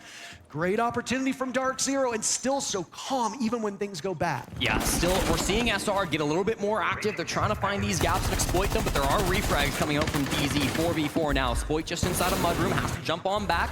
They've got control of the basement. They've got control of library. They have quite a bit of map control that DZ chose not to hold on to. They never really contested these parts of the map. So it's going to be on DZ to either flank and go for a retake of these positions, or potentially even just concede them and then stop this execute when it comes through. And they were surveying the perimeter. As you saw that Denari tripwire established around Bar, the Solus of Fultz will hit the deck as both teams kill 1 apiece. Neither able to shake each other for the moment. Ambi holding that defuse kit. Kills they need to reinforce that wall. Rebellion here on this map. They might be changing that now as they take the lead on round number 3. Fultz will be harassed by that death mark, leaving Newers as the X factor, and he finds 1, but he loses the duel. Surf takes care of him, and Fultz is on the run now over by Backbar. Still being hunted down, his whereabouts known by Ambi. 3 players will search for him. Sploit gets the job done, and the Rebellion are on Let's the board. go! Good as Surf been throughout this contest so far, Parker. Feels like he's always in the right position to find a bit of a gap to get things started on the side of the Rebellion, and it finally pays off in a round win for them now. Played 3 different operators so far through Chalet, played Dokkaebi, Deimos, and the Ace, and that's expected to come through from Surf. He's played more different operators than any other player at the Salt Lake City Major, 46 different ops across the first, second, and third phase here at the Major. So he's such a thorn in your side at all times. They will ban out the Ace, of course, one of those 3 operators that he played just recently, so clearly feeling a bit of pressure with how good he's been. But even still, he will have such a wide arsenal to go through these next 3 rounds on the attack. Shopify Rebellion, again, did a really good job of finding some of those gaps and taking the space that was given to them. Again, Rexon's able to walk into lobby for free. Ambi's able to walk into library completely for free. Like, they're getting a lot of this space, and because DZ aren't contesting it, it makes it almost easy for SR to start colliding with these kills, to rack them up one after another. I mean, Chalet giveth and Chalet taketh away. That's really how it works, right? True. If you can drone them out and put them into unfavorable positions, through the floors, through the walls, if you bring operators like Lion, like Dokkaebi, like Snake, like Deimos, a Ying, even shields are terrific on this map for roam clearing. You are in such a good position. Obviously, Rebellion have been eschewing the shields, Jesse. It is a bit abnormal. I know that we've been talking a lot about Canadian playing these shield operators, whether it be Blackbeard as part of their arsenal or Blitz and Monty being far more common. DarkZero has not needed to bring out a shield ban against SR on either of these maps. Yeah, it's really surprising. Coming into this, 46% of attacking rounds saw Canadian bring a Yes, shield. Viv, I Now think through so. two maps, I think he's so. only done it once on the attacking side. That was Monty to kick off Chalet, and now as they return to that same bomb site, he won't even look to repeat. He's going to be jumping right onto the Ying. So it's clear that SR are not so reliant on Canadian playing those shields. I don't know his name. I don't know his name. In the frag department, but that's okay. He's able to call. He's able to use this utility. I don't know, to find 100%. space for his teammates to get some picks. Well, back to the bomb site that started off this affair, and it was a flawless win for DarkZero as they patrolled all of the main arteries of this map, especially that top floor. Rebellion were hoping for some early picks, if you recall, looking to carry the momentum that they earned in map number 1 onwards. It obviously did not end up happening. Then it was won flawlessly by DZ. Very little that we saw from DZ that looked bad, and hey, history's repeating itself. J90 and Fultz with the 2 opening picks. 2 minutes still to go. Rebellion already knocked astride as the 2 tips of the spear in the previous map right now combined for a single kill. Rexon and Ambi in the ground. Yeah, so good. Again, this used to be a support duo back on SSG, Fultz and J90, but they've played a much more active role since combining their forces with NJR and Kino, and it's really been paying off. These guys have incredible gun skill, and especially when they're playing together, that chemistry that's been established over years of playing on SSG has been so big for them. Everybody getting active now. NJR with another pick for DarkZero. DZ just have 2 more to find, and they will go right back to the lead that they had prior to the start of round number 3. Spoit and Canadian often coupled together. Canadian gunned down by Fultz. Spoit by himself. Sensational game so far. Type 1 if he clutches, type 2 if he doesn't. Does he clutch? Could very well be another Nope. Well done. DZ, well done. Fultz to give us a flawless round. SR will not get a single kill on this top floor bomb site. That is a bomb site to forget if you're a Rebellion fan, no doubt about it. The good news for SR fans in the crowd is that they will not have to attack it until overtime if we get there. But Fultz, the captain of DZ, 7 kills across the 2 times they've played that map. Absolutely ridiculous. And again, it's coordination alongside J90. Fultz is moving a lot on these defenses. He started upstairs kind of with Jack up in like library, like a small office there, but then walks down those blue stairs for the first frag, goes back down in towards Mudroom. He's always in a different position, and he's so difficult to clear out. Even that final frag with the C4, he only gets it because J90 is causing some problems. He's causing that player inside of library to stall out, and it's that team play that is so big for DarkZero. Well, they've still been droning well in Rebellion, but they haven't been finding the information that they need, and it is hurting them at the moment. Again, the score. Is he doing better than expected? I mean, this is their map. Apparently, they beat FaZe on it. DarkZero have a golden opportunity to actually beat that scoreline if this keeps going. A 7-1 is very much possible because the Rebellion, again, their defender win rate on this map is horrific, Jesse. So, if you are not able to put 2-3 rounds on the board here in the first half, the fear is that's curtains, and we turn our sights towards Bank as map number 3 with both of these teams winning their best picks. SR chose to ban the Kaid after round number 3, Parker, and it wasn't an op that DZ brought really for the first quarter, but it's still so powerful, especially on this kitchen bomb site, because you can keep that top wall closed inside of office, you can keep the wall closed inside of fireplace as well. Like, there's a lot of good places for those flaws. Expecting a bit of a different defense, DarkZero will not oblige. They bring much a similar lineup as they did previously, with Newers lurking around that mid floor, going for a bit of a cheeky play, but it's the blitz that's in early. Canadian back on that shield. Down goes Fultz, but they trade it so well. Surf dies elsewhere. Twitch drone off the board. Could be somewhat integral for this defender lineup of DarkZero. Rexing gets NJR as the mayor goes for a peek. He'll be back in office next week. Advantage for Rebellion now as this action is broken out very early on. We still have yet to hit the 1 minute mark. A strangely aggressive swing from NJR. You don't see him making risks like that too often, but he does get hard punished there on the top floor by Rexon with the DMR. So really nice to counter that pressure from SR. This is a bomb site they struggled with through the first quarter, but they've had a good answer so far. J90 plugging holes, trying to waste time. Canadian now on the hunt, dancing around the gas. That's an embarrassing loss as Kino shuts him down. Nade lands in his lap. He dances around it, throws the gas to buy himself some time. Kino's also been able to get case control as there goes the other nade, and Kino is still surviving. This is incredible. Newer's there for the assist. DarkZero is everywhere all at once. A third nade, and Ambi will get the follow-up. Finally, they just dumped so much utility into him. Time waste. SR still have a pretty good number on the clock, Parker. Over 60 seconds still in this round. 2 impacts left. Ambi still has a tracker, currently using 1. You're out of line scans, but even still, this is you can get crazy. some really good intel on these last couple of players. You have not quite full top control. J90 is up here. Honestly, Kino played that very well. Oh, and he's got the read on it. Jack seeing through those holes down below. This top floor was the main impediment for Rebellion last time. Surf sat down inside of this bomb site. The previous attempt. They don't have him now. They've got they're Andy playing and this Rexy so to try to bail well. themselves Still out an of this impact in position. pocket. He can just sit there and just wait for him to plant.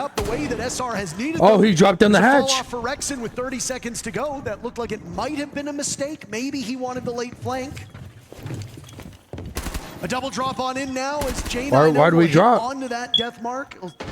Why did he drop? Jammer. Rexon picked off by Newers.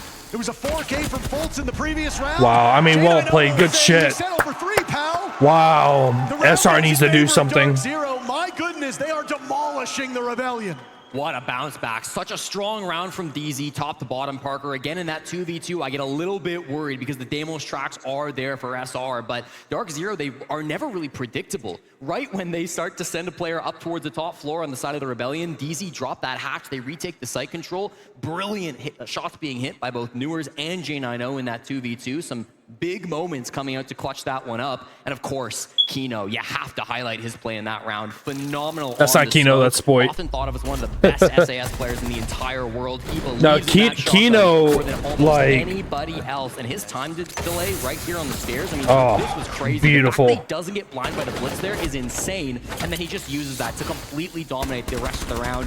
All of SR's attack has to turn their focus onto Kino, and he just makes them pay so much. I mean, that is a tough position if you're not coordinating very well on library stairs. I mean, those grenades had no real follow-up other than the blitz, and I mean, that's a good bet, right? You drop an anvil on his head, you've got the blitz there in tow. Usually that's enough. That was not the case. And Kino is able to survive far longer than anybody thought he would.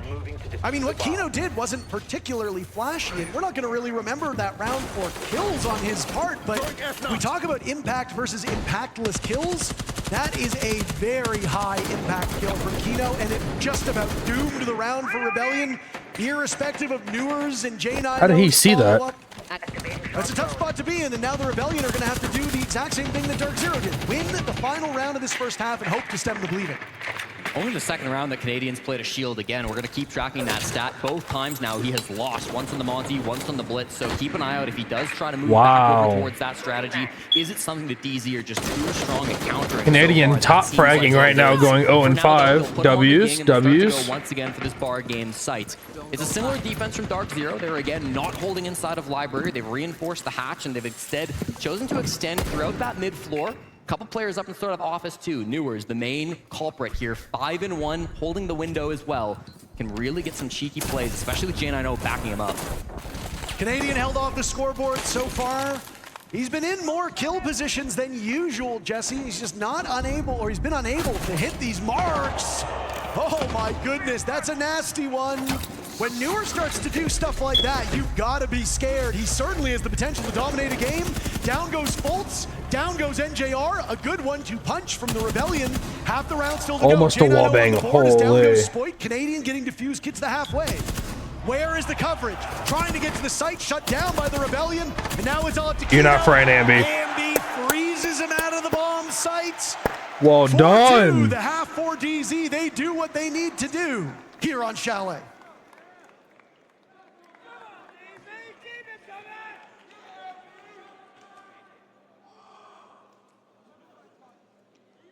Yeah, nerd. Joe was probably gonna try to play the fucking flash. Yeah, I mean, it really does not fucking matter on this map, quite frankly. Yeah.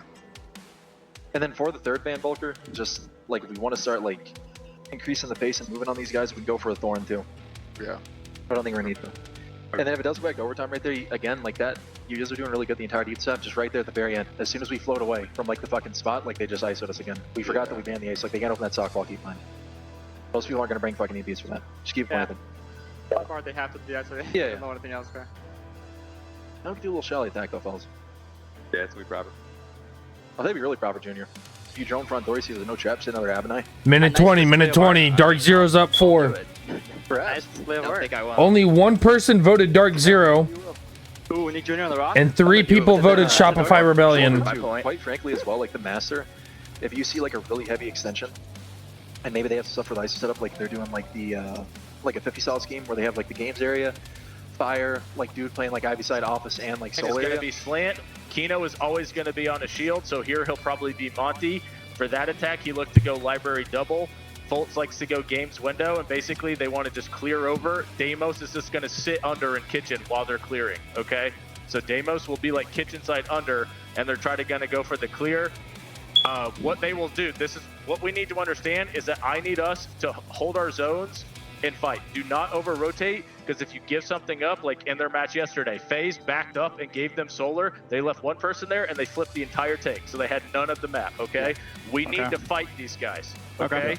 We're running a lot of traps. If you notice on the strats, I want us to make sure that we're using those traps to try to track so that we can help where we need to and understand where shit's cleared, so we understand where they could be, okay? Is that Deimos?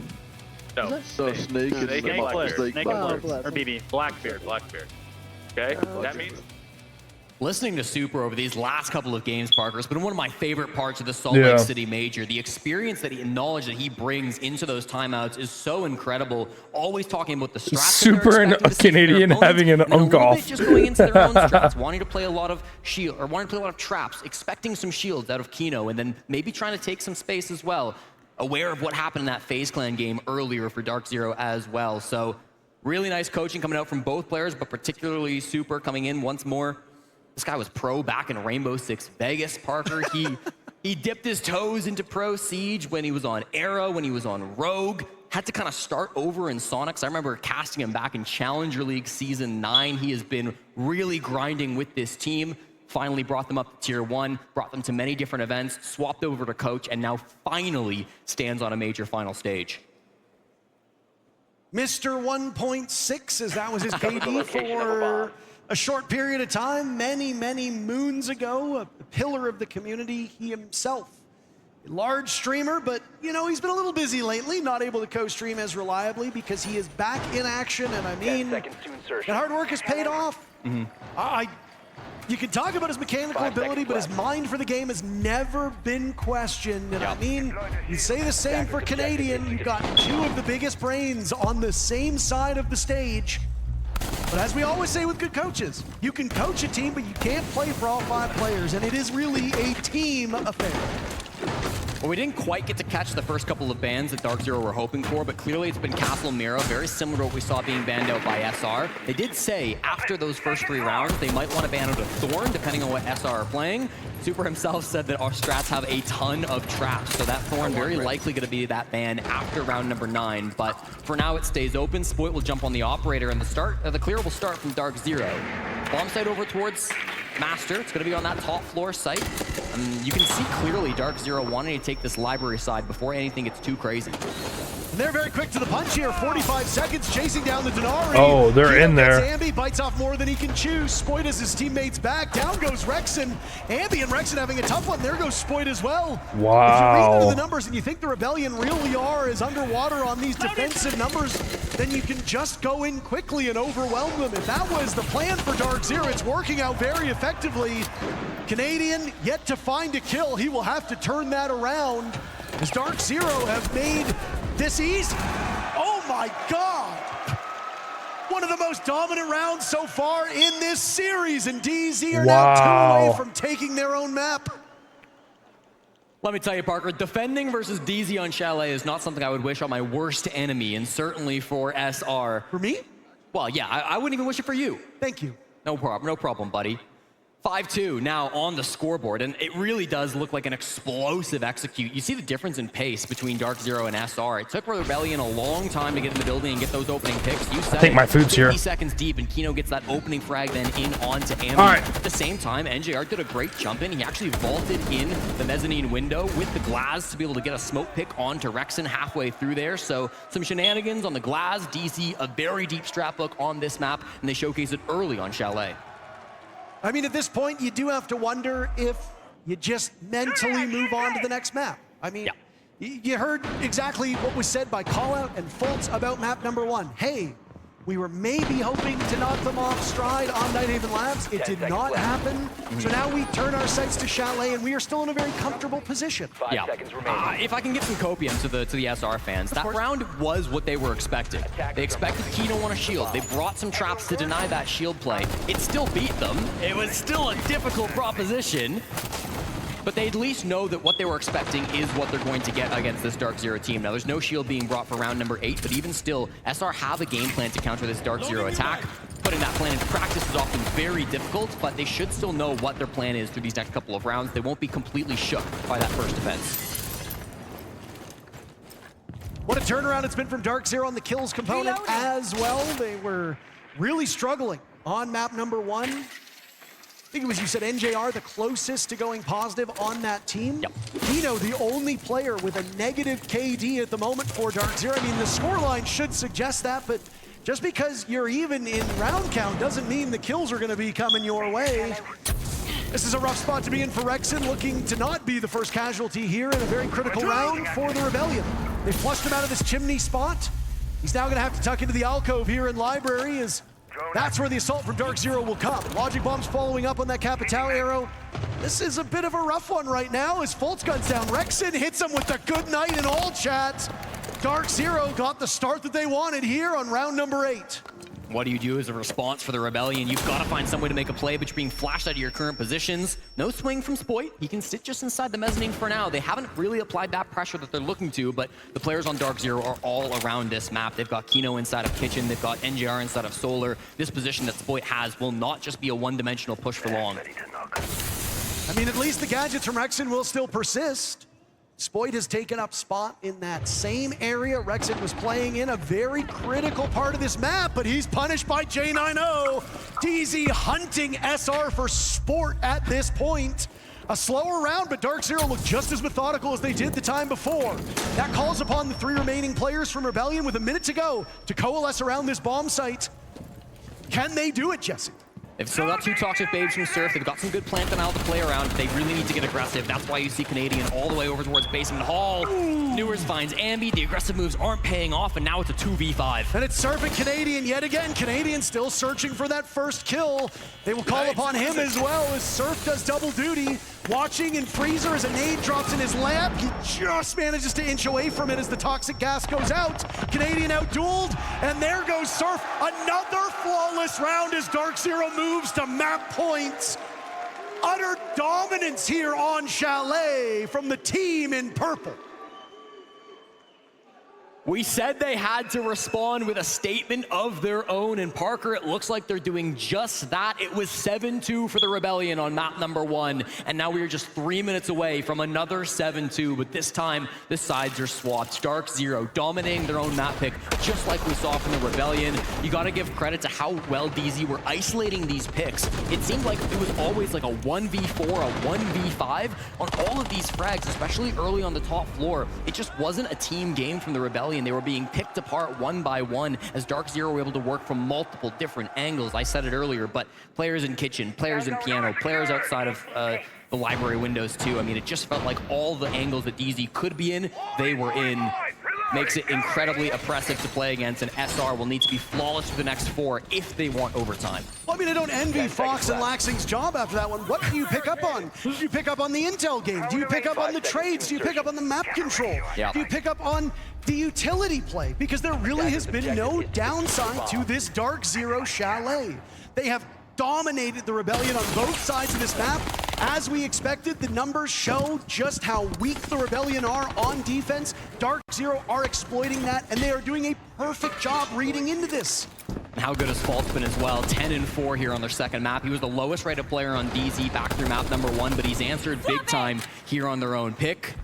It's just his second ever career event. He won the 6th Invitational. It has taken 19 straight events since to make it back to a grand finals, but Faults has done just that here against Rebellion. You know he's not going to let this moment pass.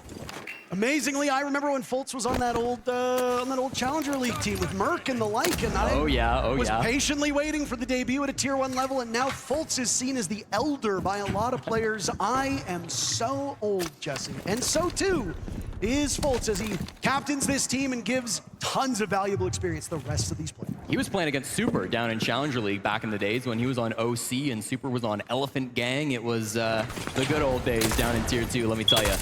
This one could be over quickly if DarkZero snaps their fingers and rushes into the site. They've already got utility pushing these Rebellion players into their waiting arms. Logic bombs go off, Bees as well, landing in the lap of Canadian is through the smoke. Kino will now hunt for something.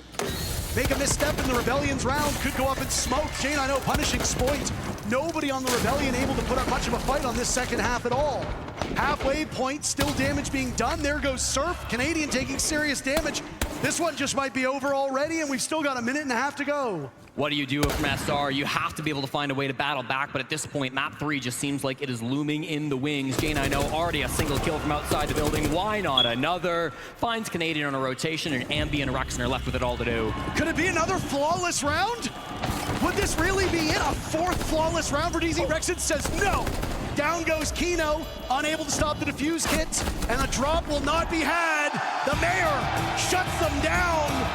They dog walk SR on their own map, and we will go to bank all tied up. Go to a best of 3 in Salt Lake City. That's exactly what these two teams expected. Dominant performances on their own map picks. Now things will start to get really tight.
Predictions are out. Low, though. They are looking for you. You're wanted for murder. So. All right, well, hopefully Fox can put himself back together for the second analyst segment after this map. But for now, Parker, we've got to load into bank. And some would tell you that we're already 40% of the way through this grand final, but I would argue it is just getting started. The way these best of 5 goes, you get ban, pick, ban, and then only 3 maps remain. While this is technically going to be the pick of Shopify Rebellion, both of these teams it's best of 5.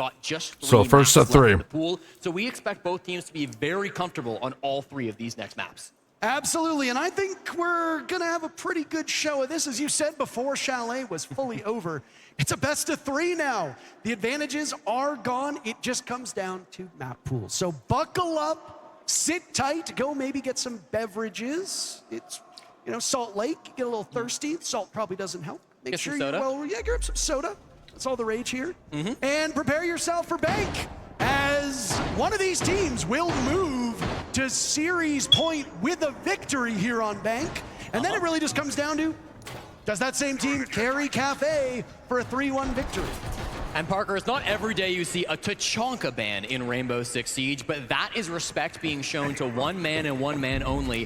NJR is without a doubt the best Tachanka player in the world. It's his most played defensive operator here at the Salt Lake City Major. He has a 64% win rate across all maps when playing that operator. He is so good when it comes to shooting those fires. So SR say, let's just get rid of it. We'd rather deal with number him 1 on the smoke. He'll be playing a very similar position. I'm going to change my name to Tachanka number 1. Off to play the site with those toxic babes to waste some time, but all right, keep an eye on NJR. If he does struggle a little bit, losing that LMG and losing that primary gadget could be part of the reason why. This is a massive for every map. sub. There will be lots of isolated engagements. I can't say it, but you know it. All portions of these bomb sites, whether it be the top floor, whether it be the basement, which is where we are looking right now for round number 1. Expect there to be quite a bit of pugilism as these teams will come to blows. One of the things that really benefited Shopify Rebellion back in map number 1 was their drone work. That will be even more important here on this map. SR are incapable. Today we're gonna rock the Heidelberg little glass. They will be at a disadvantage, and dare I say it, Jesse, We're gonna call them little sits. Probably will be the team that ends up winning this map. Yeah, and of course, Ambi and Spoit are going to be 2 intel operators that we typically see. Ambi over at the IQ, so changing things up a little bit. Usually we'd see him on the Snake for this bomb site, but not unusual to see now, that. Could you IQ imagine if instead. he was Of course, Oryx? will come through to counter that Echo, so lots of utilities still being countered out. This really is not an aggressive hold from DarkZero. They are happy to sit inside the bomb site. We started with Newers inside of open area. We started with NJR inside the elevators, but all of them had hatches that they were able to quickly drop back down to site. So not a surprise to see this one start so slow, but it'll really come down to the execute of the Rebellion. They've got the Hibana. All the hatches should be open with no problem, but you're looking at this site and you're seeing yokai cams, you're seeing C4s, you're seeing toxic babes. Like, there's so much utility in the site, so you've got to start with some man advantage, and that is not what they wanted. Well, you say Kino's a good SAS operator. They've passed one of those 2 over to Jack, and the first pick here on Bank will come in his hands. Kino now on the run as Canadian was breathing down his neck. It's been about 40 minutes since Canadian was able to get a kill again. Not integral for the Rebellion that Canadian gets some frags, especially on this map, where he's going to be playing a lot more shields than we saw on maps 1 and 2. They've got a yokai cam on him. Canadian is in a very vulnerable position, and this might be a great kill opportunity for DarkZero. Yeah, they were able to EMP the yokai, but Kino doesn't care. Hits the head of Canadian instead and finds that body shot frag. Now it's a 2-man lead. Newers has to survey the hatch above his head, but was also looking over towards blue stairs, and maybe a bit of a step back for this DZ defense as they will reposition Echo's drone. Nade goes in, Kino flushed out of that position, right into the arms of Rexen. Good coordination. Rebellion still trailing numbers, 30 seconds to go. There goes the yokai drone in that same position. So integral to give information to DarkZero. They will be flying a bit blind, but J90 will go for a full flank. What damage can he do? Rebellion have their hands full. Ambi takes down Newers. They're boxed out of the bomb site. Rexen holding the defuse kit. A surprise looms for this Rebellion team as they will incur some damage. J90 still on the hatch. DarkZero not letting up after Chalet. Well they played. open Bank with a successful defense. I theorized that maybe the Tachanka ban would set NJR back a bit, but he is better than that. Plays so well on the smoke there, Parker. You saw him delaying that plant for so long. They didn't really get to start it until there was maybe 5 seconds left in that round. Hit some beauty SMG 11 shots to close that one out too. Of course, you start with this 2-man lead coming out from There these you go. extended players, J90 and Kino. But Wait, no, beyond that, that's not like good. a perfect I round. forgot we're Team Rebellion. The early game went their way. They didn't lose anybody on that very small roam. And then when it came down to the final seconds, I mean, 5 seconds is not going to be enough for SR to make an execute go through. Certainly not with a Well flank on the played, top well floor. played. Certainly not in a 2-man disadvantage. Well, I mean, you just got to mentally reset again. When it comes to experience, we worried the DarkZero maybe had a bit of jitters on that very first map. Obviously, they shook it off for Chalet. Business as usual. Both of these teams slugging on their favored turf, winning 7-2. Now we go back to SR's map pick, and things get a bit more usual here on Bank, Jesse. Typically, you're going to start on the weak side. That means DZ wants to defend on this map. That gives us a good idea of what the goal is for the Rebellion. The Rebellion, they probably want to win 2-3 rounds, but that is the high water mark for this map on their side. Yeah, I would say honestly with these two teams, like, Bank maybe slightly leans defender-sided, but these two teams are both very good at attacking, so you really think 3-3 or 4-2 in either direction is fine, and I would expect that. If we get to a 5-1, okay, the panic alarms start to ring, but DZ win their primary bomb site. That shouldn't be alarm bells just yet for Rebellion fans. They'll get a second opportunity when round 4 comes through, but of course for the second round, we will move upstairs. That's a really good wall to have open, actually. A little bit more presence. They've got Fault back on this Echo who can try to use this information to enable some early picks coming the way of DZ.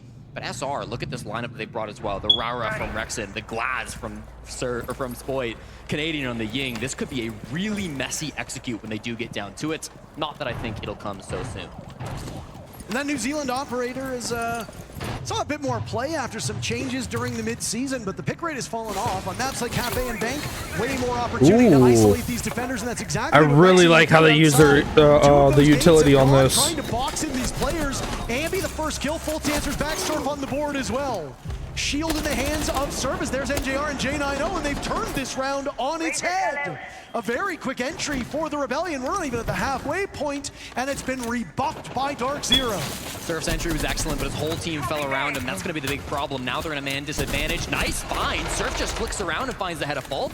Evens things back out 2-2, and Rexon and Surf are in a really good position. The Fuse Kit is inside the site, so it should be easy to recover. Oh, 6 kills between NJR and J90. That was a good nade. That was a really good nade. Duo on this team, holding down the bomb sites.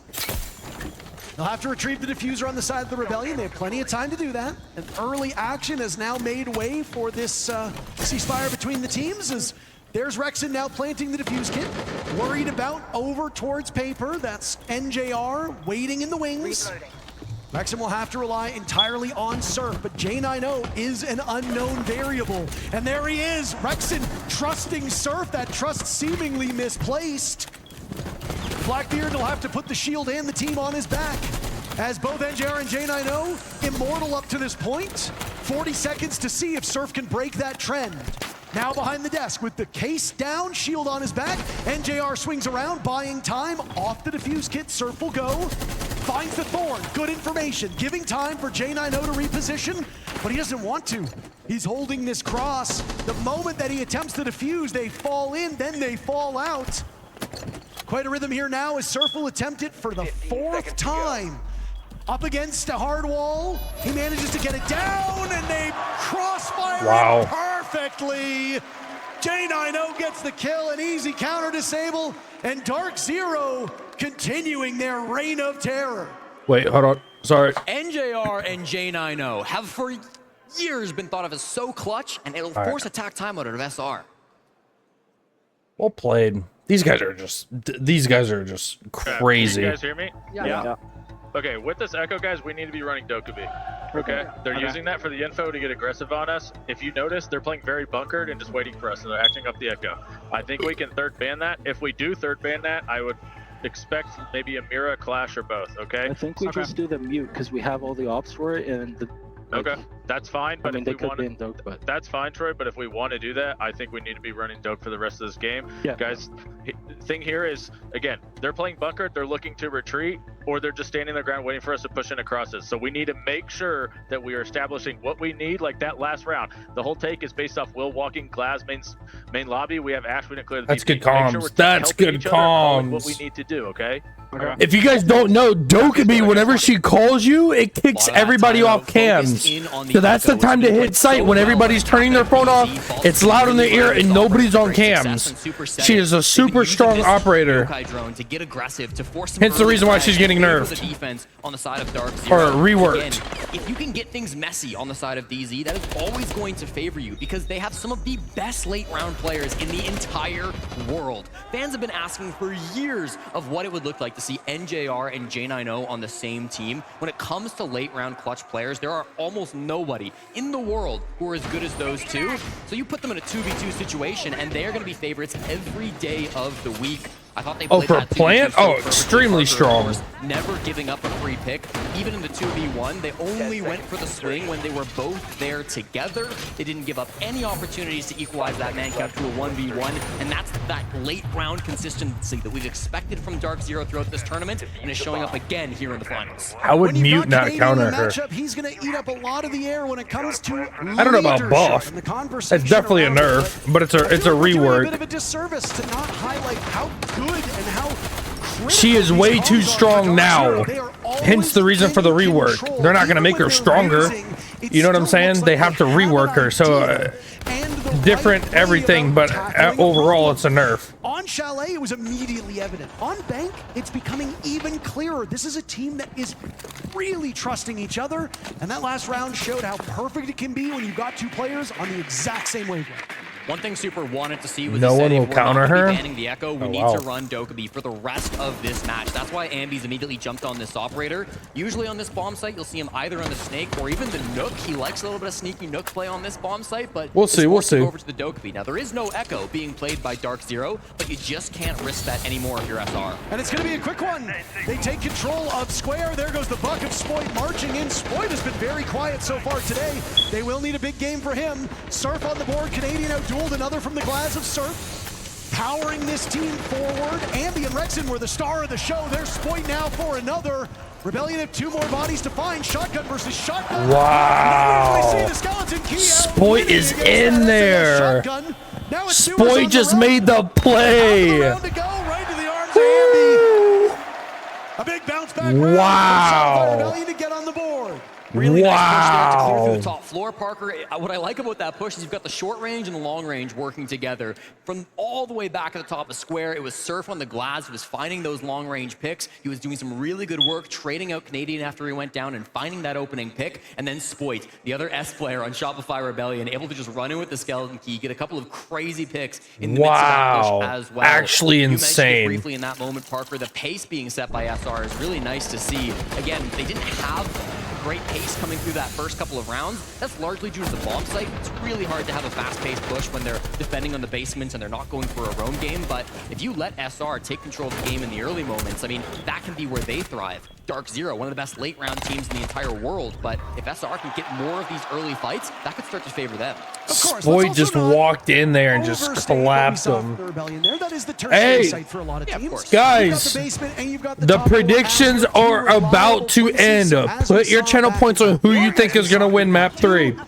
A 4-2 scoreline at this point is looking most likely. And again, knowing what we know of the map, knowing what we know of the teams on the starting sides. What's the chances of someone playing controller becomes pro? Very, I mean, Yeah, I would say this game is still neck and neck. high, but not because they're controllers, because they're smart and they know how to play the game. Look at Stompin'. He comes from controller. Secondary and tertiary bomb sites through rounds 5 and 6, but even still, the dominance of that third round has to be applauded on the side of SR. Once again, they will not choose to ban out the Echo. This is something that Troy said during that timeout. He said, I'd rather ban the Mute because we've got the tools to deal with the Echo. The Mute is something that we don't have as many tools to play with, so they will continue to run this Dokkaebi. It will probably not be swapped off for the rest of this half, but now with the Mute not on board, they can start to play a little bit more aggressive. The Habana can start to be a little bit more effective with these long-range hard breaches coming through too, so good tools from the Rebellion. And again, Parker, we have a relatively passive hold playing by DarkZero. Newers and Faults maybe a little aggressive on that mid-floor. Newers just inside a cafeteria to start things off, so there could be a moment where they want to get aggro, but always got to be so worried when you try to roam on this map. It can be really difficult to survive with your life. Spoit is in a position where if they are not aware of this, he could cause some real chaos amongst the ranks of DarkZero. Still waiting for Ambi and Rexon to devour these games. We mentioned that if things go all to plan for SR, Ambi could break the kill record at the major. That is still possible, but he has very much fallen off since game number 1. I mean, all of the Rebellion have. Frankly, it's not unique to just Ambi. Oh my goodness. No way. It's a floor below. I know. It I can have be tricky eyes. with Snake sometimes. I have It can be eyes. tricky. I'm aware. Thank you. Sees the retreat, and that's just going to be the reset coming out from DarkZero. They don't want to fight again early on that roam game. It was a little bit more aggressive than I think back in round number 1, just with Faults and Newers' positions, but they fall back towards the site. And now Kino kind of becomes that first line of defense. He's playing those server stairs, and when he's on the shotgun, I said it earlier, Parker, one of the best SAS players in the entire world. He can be so difficult to root out from that position. And it was Jane I know on the Mute who contested that part earlier. Obviously with the Mute ban, they've had to change things up on the way that DarkZero guards this important avenue to the bomb site. Blue is one of the most hotly contested parts of Bank when the bottom floor is under watch. They struggle to get Kino out on Chalet in an area that is the exact same name. And oh boy, they might just be struggling again. Kino's got the stack up for 2 kills on top of Blue. He will dig one grave. Andy and Rexon are down there. Spoit finally getting Fultz. Canadians only got 2 kills in this entire series. He's hoping to go higher than that. The fire will not really move Kino out of this position. It will buy some time as now they loop around. Final 30 seconds here, and there's a lot of work to be done for the Rebellion. They got to give it up. This is a pivot. It's been too difficult to clear Kino, so they all head in through the back, but they're not finding the kills. The old dog can still learn new tricks. Canadian in a 1v2 with 15 seconds to go. He'll have to get Surf back up. This is a decision made by Rebellion. Running out of time. Kino and J90 now just waiting ever so patiently. Canadian flattened by Jack, and he gets them both. Basement, very familiar territory for DarkZero. They're up 3-1. Nice try by the Rebellion to try to pull that one back. Unfortunately, as you said, Parker, that bottom floor site just way too strong. Cat, do we run a prediction? MVP clutching up on those stairs. He is so 6 or more kills. So difficult to try to clear 6 or more kills. Was playing on the Warden back in round number 1. Wait, he loves those blue 6 kills more or less. I think that's a better way of saying it. 6 kills more or less by the end of the series. Canadian, the call there to try to pivot away from those stairs after you throw the Capital Bolt. It almost fakes like you are still trying to clear it. These 2 kills so beautiful from Kino, but then you completely pivot. That was a good attack. That was a horrible attack. The kills with Canadian finding a big one there, and Surf 2 with the SMG, but ultimately J90. I mean, they barely got it. Like, you know what I'm saying? Him and NJR have been insane in the late round. Absolutely, NJR, one of the best. The smoke just smoked them. No pun intended. But they just, it came down to gunfights, not, you know, strats or anything. Mailbox, meaning cut, cross. A lot of people used to refer to it as K9, a spot just where you. Well, as you guys can see right here at the top, DarkZero has 1 map, Shopify Rebellion has 1 map. It's tied for maps right now. So right now, DarkZero is winning in the series by 2 rounds. As well. So this is where the real test starts for SR. You're not expecting to win a whole lot of those first rounds on Bank, but now you're getting a second look at that secondary bomb site, and you'll go to the 3rd bomb site after this as well. What worries me, Parker, is in that attack timeout, Super spent so long talking about the Echo. We should do Warden, SMG 12 ACOG. We could. DarkZero haven't run it since. I've done it many times. Brought that operator back out, so it starts to be a little bit cautious. If you're SR and this doesn't go to plan, you no longer have that final tool to try to pull things back and get the momentum back in your favor. With the mute ban, they can likely open up that Kanto wall with relative ease. J90 is playing that position, of course, with the bandit batteries, but they've got players all around these windows. They've got still lots of utility to try to flush these players out. And be downside of main lobby. There is nobody roaming below the site, but that doesn't mean there can't be somebody who flanks down late. Setting traces thermal touch. Activating drone. Break blast in case of emergency. Ash being brought out, an operator that a lot of old heads will be remembering. Give Monty a shotgun. Days. Ambi may be hoping to kickstart some offense. Now Ash is more of a utility-based operator these days than she used to be. And I mean, if you need explosives, she's one of the best. What do you bring? Sophia? I'm gonna give Oryx the I'm gonna give Oryx dash the Monty shield, or Monty shield the ability to Oryx dash. 90 seconds deep and no real action coming through. SR have taken some good map control. They've got Surf over towards Square, and of course they've got that lobby control and control down below the bomb site, but they don't start finding picks, Parker. I'm worried about the late round again. I mean, SR has been very slow on attack time and time again. Spoit gets dealt with by J90. Oryx with the bullet shield. Starting off strong. 10-1 for J90, by the way. Quietly amassing an incredible amount of kills. There's Canadian to take care of Foltz in and amongst the smoke. Canadian will double his kill total at this point in time as Surf misses a golden opportunity to Kino, fixes his mistake. Rexon there for the follow-up. Canadian looking for defuse kit. Surf finds 2, and a team kill is one of them. Oh my goodness. J90 to the rescue, and suddenly things going really poorly for the Rebellion. He has no Candelas, no smokes. Under fire as he now turns to head back up to the bomb site. He's got a good idea. Does he have the aim? He's picking away, a tough shot to be made with this Reaper. I mean, 1 shot's all it really takes. Inside a conference room now, looking to hold a meeting for this team. Circles around, and it's J90 again! Wow. 4-1 for DarkZero. Chalet looking a lot like Bang. Bang looking a lot like Chalet. Jesse, I can't tell the difference between these two. Oh, it's a massive round coming out from J90 from Oconomowoc, Wisconsin. He has been so big for this team and once again puts in the work in round number 5, just able to solidly shut down that push. And for DarkZero, right, coming up against SR, it was a multi-dimensional push. You saw SR players coming from square, from below, up lobby stairs, and it kind of left Canadian very isolated. After you kill those window players and after Ambi dies right here, Canadian is all by himself walking up the lobby stairs. And sure, he wins his 1v1 versus Faults, but he's got no teammates to play with. He's got the defuse kit by himself. Even with site control, his teammates aren't able to play the objective to put the defuse kit on the ground. J90 12-1 here through 5 rounds on Bank. That is unbelievable. J90 was the highest rated player on DZ towards the start of kickoff. I can't remember exactly what day it was, but Kino was at 1.2. It looks kind of fun. I would, yeah, no, this would be like the most fun I'd ever have in my life. This looks exactly like what I want to do. This would be so fun to play. Is there enough from DarkZero in the remaining 3 players? Well, Fultz had a terrific game on Chalet. When you guys are winning back-to-back 4-0s in ranked, it's this fun too. Saving the day. There's no danger for DarkZero. There's something to be saved at this current point in time. He's helping them punish this rebellion. So it's those auxiliary players, those support players that are often criticized for not helping out that deserve all the praise on this DarkZero team. We need to see some bigger moments from SR. We are really approaching the must-win territory. If you go down 5-1, what do you mean, what? I'm saying, like, when you're constantly winning in ranked, because your team is, like, doing really well, and everybody's working together, and your plans are being executed perfectly, it's super fun, too. Was positive on that first map as well, so that would extend his streak up to 9. That's what you're saying. Yeah, you can. Loss and negative now here today. They need something more. Canadian off to the races. Ambi just behind him as the bullets go on through.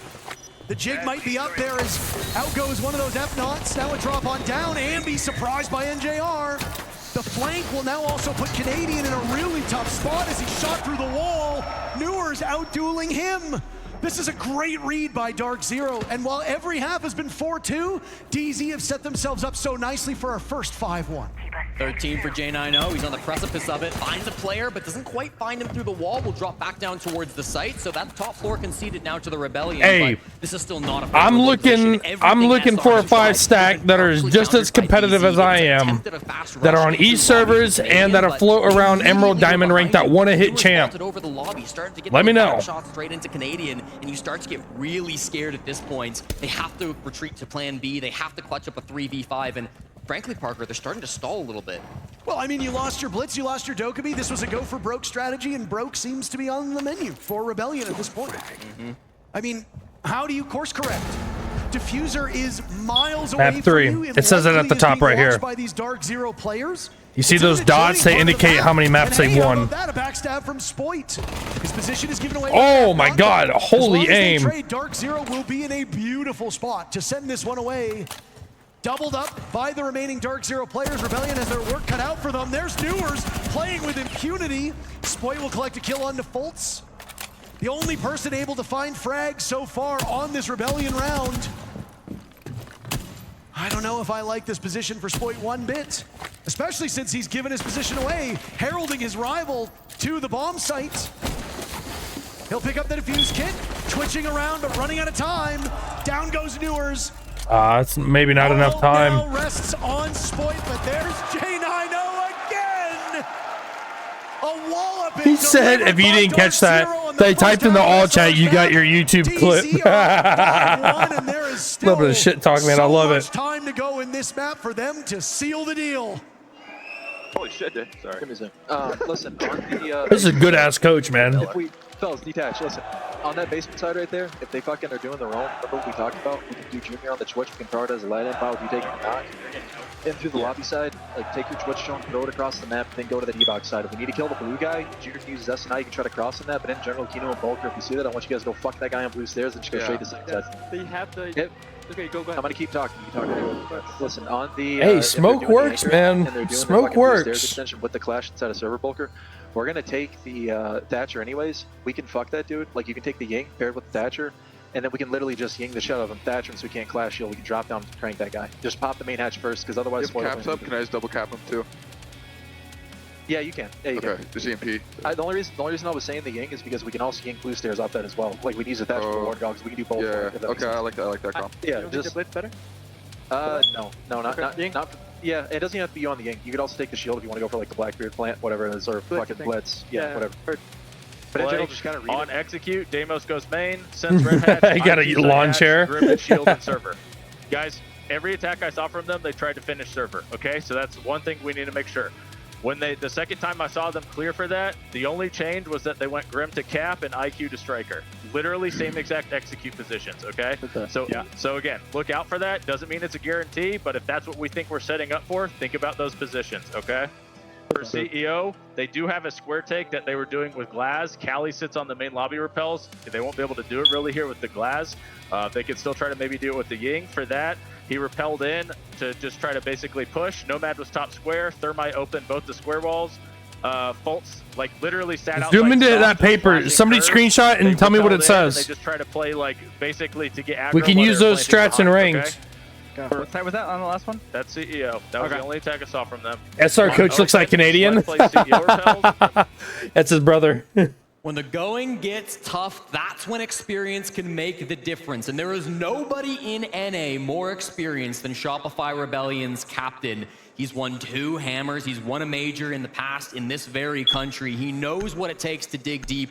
He will have to channel that resilience. Down 5-1 now versus DZ. Lots of strats being spoken by both Callout and Super in that timeout. Lots of words being exchanged between both really Callout and his players in that one, where he says, listen, I need to control the mic for these 2 minutes. There's a lot to tell you guys, a lot of ideas that I can put into your heads. This is going to be a tough half, Parker. There's no other way to cut it. DarkZero enter this matchup as the best attack team in the tournaments. They have been dominating, winning 68% of their attacking rounds through the tournament so far. They will need to be held to just 1 if SR want overtime here on map 3. Yeah, a really staggering set of numbers for DarkZero on this map and just in general. I mean, we expected this to be a close one. And map number 1 maybe gave some false confidence to the fans of Shopify Rebellion, but this DZ team has played without many weaknesses through much of this tournament. They stunned us all yesterday in order to get here by destroying the world champions. Very few people had them toppling FaZe Clan, and yet they were able to pull it off. It's a bit more of a heated rivalry between Rebellion and Twisted Minds to get to this point. But I mean, hey, DZ and SR, it's a great matchup on paper. We need SR to play better if we want that paper matchup to actually materialize in the present, because right now, DarkZero are marching their way to another major championship on North American soil. This round is going to tell us a lot about how this second half is going to go, Parker. Shopify Rebellion get to play the best site on the map. They get to go down towards the bottom floor. They have the most minimal amount of bans they're going to have on this bomb site throughout the rest of this series. They lose the Two-Brow, they lose the Smoke. That's okay. They move Surf over to the Tachanka. I talk about NJR as the best Tachanka in the world. I still back that, but Surf is incredible on this operator as well. Very used to playing with the Shamika launcher, so we know how good he can be in this position. And Canadian back over to the Clash. This was something we saw a lot from him over the last couple of maps. He's very confident here with this operator.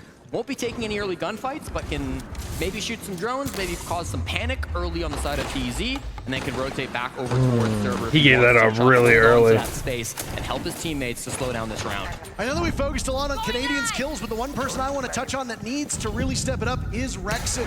13 kills in map number 1, 4 kills since. That is just not going to get the job done. And while our concerns about DarkZero's fraggers were very real, I think we've messed up the teams here. Our concern about fragging is now on the side of the Rebellion. Kino now on blue stairs, a familiar spot for him when he's defending. He'll get knocked away by the taser of the Clash.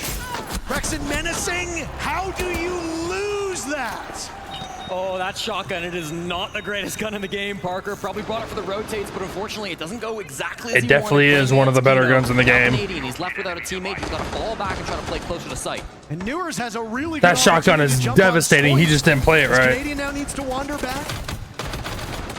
DarkZero assembling their forces over here, and down goes Canadian, waiting for the call. Spoit will likely slip up. Here they come. Look at this. The cavalry has arrived. DarkZero need a single kill, and they will find it to move to match point here on Bank. Wow, Can bro. you believe it? Shopify Rebellion looks stunned in this final, Parker. Back-to-back maps now. They have gotten 3 rounds over the last nearly 2 hours playing versus DZ. This has been a disaster of a turn of events. Dude, DZ's coach fucking called it, bro. They didn't win on their primary site. Nailed it on the head. Pick going the way of DarkZero. It felt like they had the control. It felt like they were still able to win through the 4v5, but what counters were coming out from DarkZero? You saw them bash away that clash, doing a great job to apply pressure to Canadian. This play from Kino, one of the best shield players in the entire world. And you got to look at the clash of Canadian, maybe a little bit far back, maybe a little bit passive. Canadian, I don't want to say he threw that, but he could have definitely helped out. I mean, it's a massacre coming through towards the end here. Fault a couple of big kills to get to even in round number 7. J90, 13-1. It just doesn't. Yeah, you're not wrong, Viv. You are not wrong. Also, I mean, also look at the utility. You know what I'm saying? Team, people who did not keep such a keen eye on the North American League kickoff might forget that this DZ team went into the playoffs undefeated. And then some of their weaknesses got exposed. Wildcard gave them a serious run for their money. 5 Fears did as well, and DZ emerged as a team that maybe didn't look as strong, or so we thought. Yeah. Maybe they were just saving some of the gas in the tank for this exact moment, and the longer that this series has gone on, as longer that this event has gone on, DarkZero has made steady improvements. And I mean, you'd be forgiven if you said this was DZ's map. This is SR's map. There is a high likelihood we go to Cafe with DZ sitting on series 1. How big do you think Fresh's smile is right now on his coach? Oh, shut up. In our group chat, Jack was like, DZ winning the major. And then obviously when they struggled against Wildcard, I was like, yeah, no, they're not. And when they beat FaZe yesterday, Jack just went back and like necro posted and he's like, just update. Well, they're not done yet. 6-1 is still something you can come back from. A Canadian will start us off strong. Shotgun frag right onto Newers. Shut him down now 4-6. Open area is the bomb site, but the top floor is always going to be a heavily contested area. Kino jumps in now. He's the one with the defuse kit. Still a couple of Rebellion players up on this top floor. It's going to be Ambi and Rexon trying to hold this down. When do they drop? The standoff now is Rexon's the intended target. Pivoting over, and there goes wow, what a C4, man. Holy. Rebellion need anything to keep themselves in this series. 3 more kills will buy them some time, but this team looked like they were in free fall. They managed to turn it around here on this defense as Ambi will find a kill of his own. J90 and NJR have made magic happen on this map. Oh, how the tables have turned. The odds that they currently face. If anybody would win a 2v5, it's these guys, Parker. Kobe. They take Rexon down If that's me, it's landing on the show. NJR following up on the flash. 1 minute left in the That shit would have stuck to the ceiling above me somehow and blew me up. Now over by the bomb chassis, but there's Spoit for the assist. Holding over towards Archives, leaving J90 in a tough spot. Surf will send him away. Well done. Still life for the Rebellion, but they're losing forces. Quite the hill for them to climb. 4 rounds back. DZ has got it. Holy. The 2 best clutch players in North America shut down in that 2v5. Thank God. I appreciate the follow. The Rebellion, very much still a hill to climb, as you say, Parker. I mean, that attack from DarkZero gets a little If SR clutches, I'll flash everyone. 1v1 close with the shotgun, and then really it's just a lack of information on the top floor. They did bring a Deimos for intel, but with him being the opening death, they had no Snake, they had no Dokkaebi, they had no real drone operators to go through and find those players. So it was always going to be a tough sell, clearing that top floor, top side of the map. Can they do it 5 times in a row? That's the question. For most teams, bomb located by attackers. The answer is no. Don't forget that one timely clutch from the Rebellion yesterday propelled them to a 7 consecutive round victory on Fortress. Now, obviously, different teams. Twisted Minds are a formidable foe, but DarkZero are terrific against other North American teams. And, well, how lucky that your matchup in the Grand Finals is against another NA squad. DarkZero have really shown very limited weaknesses on these last 2 maps. They expected to lose Nighthaven Labs. They lost it. All according to plan. Now, the Rebellion, they probably never expected to lose this bank matchup. They thought they would lose Chalet, sure, but now here, they are in trouble. DarkZero made some small mistakes in that previous round, but I don't know, Jesse. I don't know if DarkZero has it in them to fumble round after round after round after round to send us to OT. It would be uncharacteristic of this DZ squad. No team's been more consistent inside of North America this season, Parker. They've been so good when the moments have been the biggest. Now they'll have to defend up toward the top floor. DarkZero on the attack, trying to make some things happen around top square, around the windows as well. Dealing with the Azami is going to be a bit of a nightmare here. Spoit inside of stock, continue to close these angles, continue to shut down some of these window positions. He's on the opposite side of the top floor right now, so it's not currently going to be a big contest, but DZ start to rotate to his position, and now Spoit's in an early fight. Spoit using all those Kiva barriers very selfishly over towards the stock trading portion. And wow, really what an angle. Kill on Kino. He'll also get the Selma. This is great play by Spoit. Willie holding down the fort. DarkZero unable to follow up. That was a crazy kill. Will go untraded, and DZ will now have to reposition with just a little over half of the round to go. Yeah, deciding that Spoit is just too good inside of stock. That's not a fight that they can commit to, so they're going to reposition elsewhere. They've still got good bodies outside the site windows. That's going to be where Newers is currently holding, and NGR brings the defuse kit this way. Those Kiva barriers inside of stock will not save you if these Candelas start making a mess of the bomb site. And NJR's about to get his masters in messology, Jesse, as out go the smokes. Candelas will follow up as well. The telltale sign. Bolt's looking for an opening, but he gets siege timing. Spoit with a premonition, turning on over. Spoit is on one right now. By the Rebellion's momentum. Now it's all left to J90 and Newers. Again, Jack always in these final moments here. Odds are a little bit better than the previous round, but still, you can't favor DarkZero in this position. 50 seconds still on the clock. SR have a lot of time to waste down. J90 and Newers can start to play with their food, but the double up is so good from the Rebellion. Newers in the 1v4. He'll have to double his kill count to win this round. I feel a timeout coming by this DarkZero team as they will almost certainly lose their second round in a row. There we go. Spoit with the dagger. A big motivator for Shopify Rebellion. The crowd favoring SR starting to get a bit more lively.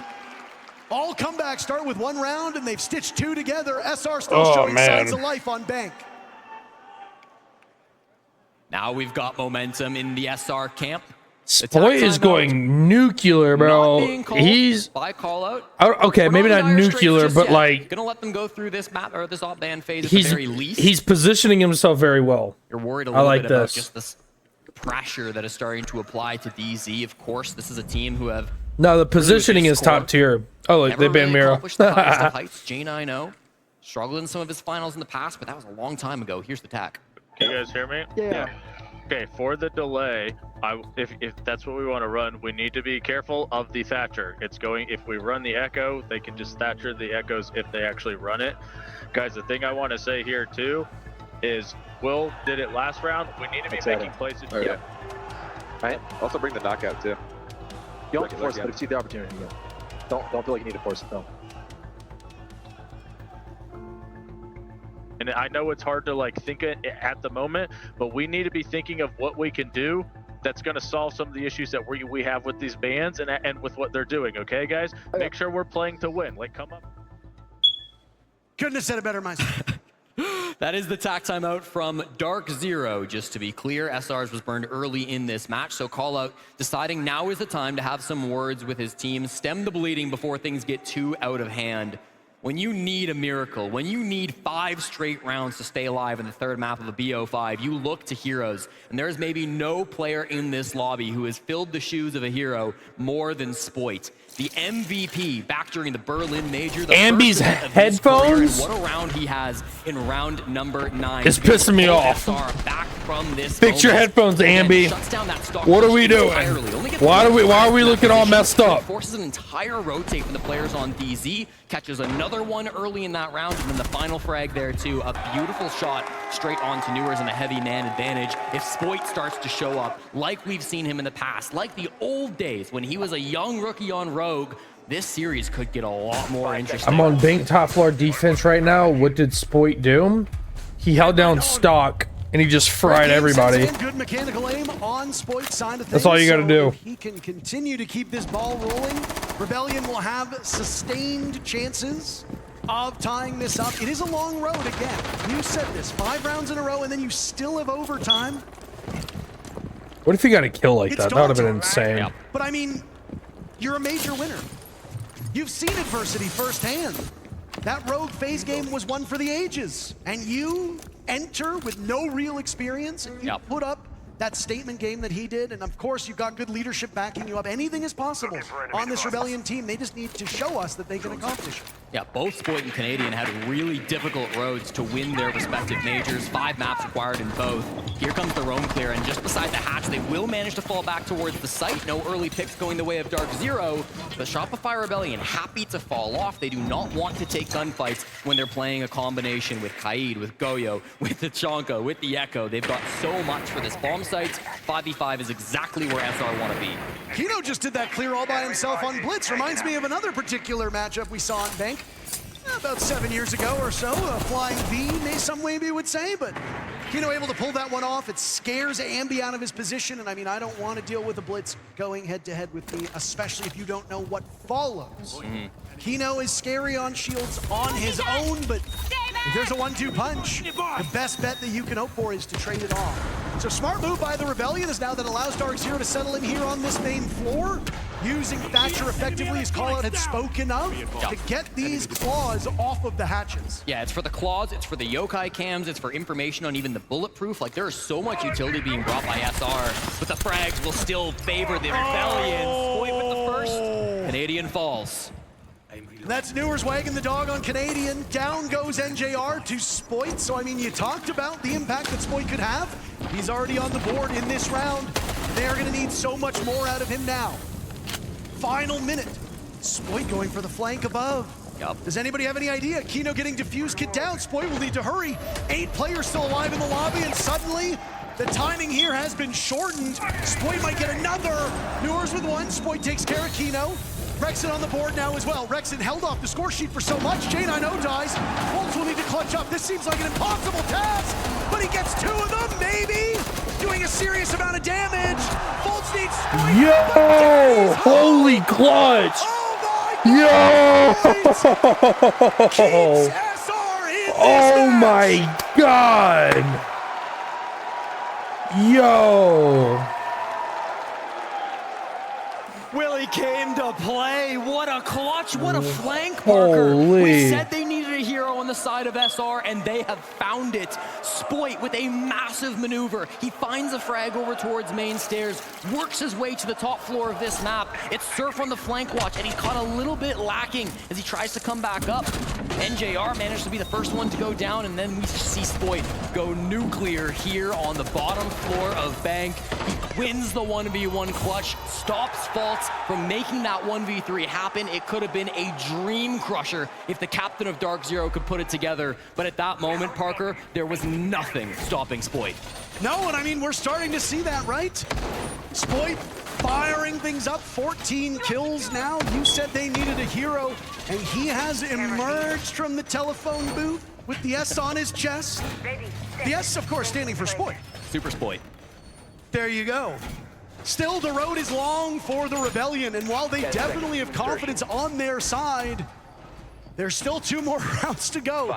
If there's anything that can really just It's in the title. This is map 3. This is for Rebellion. It's this gap between the teams. And DZ have so many threats that at any moment can take over a round. Rebellion cannot just keep relying on Spoit. They need somebody else to join him. That's exactly right, Parker. Spoit has given It's all good, no worries. to the Rebellion, but they cannot rely on Just letting you know, if you have that blue crown next to your name, you can sub for free.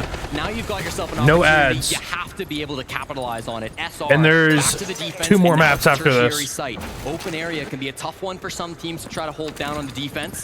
Did a great job previously, of course, but this can still be tricky and be early damage, but is safe behind these castles for now. DarkZero have watched as a team with a pretty horrendous win rate on defense has run up the score. Oh, okay, no worries. I was just letting you know. A lot of people don't know about it, actually, so. Poor fans, they're probably starting to believe at this point. Heartbreak can happen at a moment's notice. Ambi's done great things on this position before. It was 21-1 game on Bank where he went absolutely crazy to keep SR competitive here in the playoffs, to advance them here to the grand finals. They could rely on him once more, but they have everything set up. The Nitro waiting for Kino. Not played yet. Spoit a human magnet at that point in time as two separate nades land on him. Wow. Kino. The dynamite is good. Canadian with 4 kills. That is troubling for the Rebellion. They have struggled for kills beyond Spoit. Now it's the reserve players. Ambi drops gambling what little is left of his HP. 4 and 10 for Ambi is well below his own standards, and it will not help the Rebellion one bit as now DarkZero has a numbers advantage. Canadian was desperate for a refrag, but he just couldn't find J90, so now it's a man lead for DarkZero. This is their best shot that they've had to close out this game on the tertiary site where SR are going to struggle the most. They've gotten themselves the top floor control. They've gotten themselves a one-man lead, but without their Spoit and Ambi are down. Here, Parker, they can work the vert with the ram. Newers will start on that 55 now, and they seconds can though. pop that hatch inside of stock if they need to as well, but it's a time ticks They need down. to start executing it.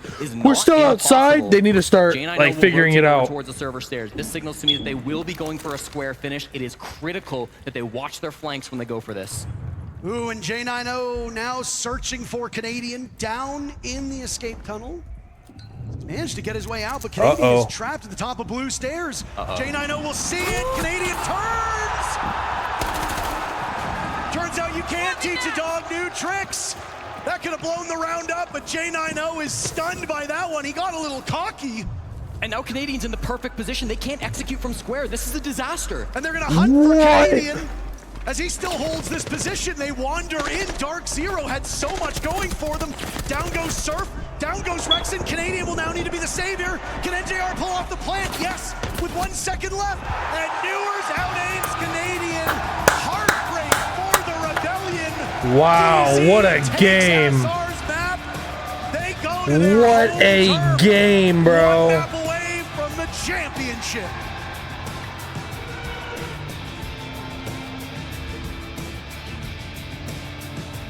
Viv, how many alpha packs do you have? You've been winning all these predictions.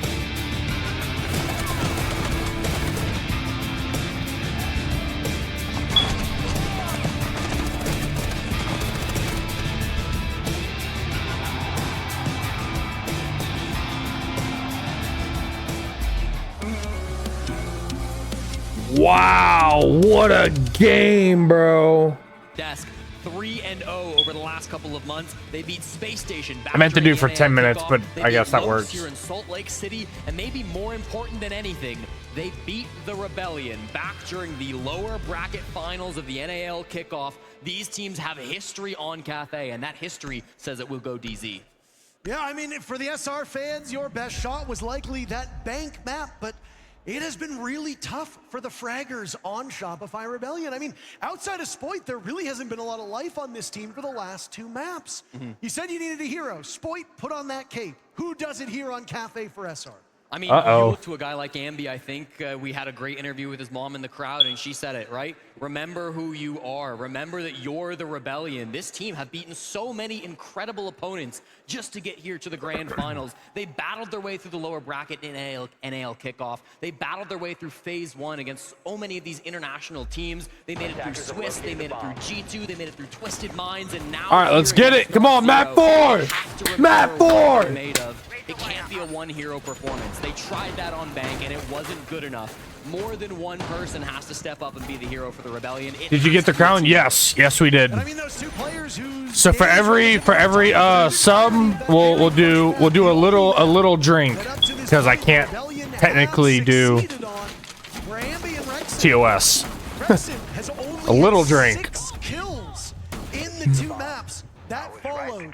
That is We're gonna put the jelly beans on pause today, or for the rest, or do we do both? 8 kills through the next 2 That'd be a maps. disgusting combo. We're used to seeing Ambi drop more than 8 kills a map, Jesse. So things are not going very well here on the fragging side of the Rebellion, which again, It's in the fridge right now. It's might chilling. be an issue for DarkZero, but frankly has not really materialized. J90 and co have dominated the Rebellion in terms of kills. If they keep that up, this is their map. We could be done this major championship in no time at all.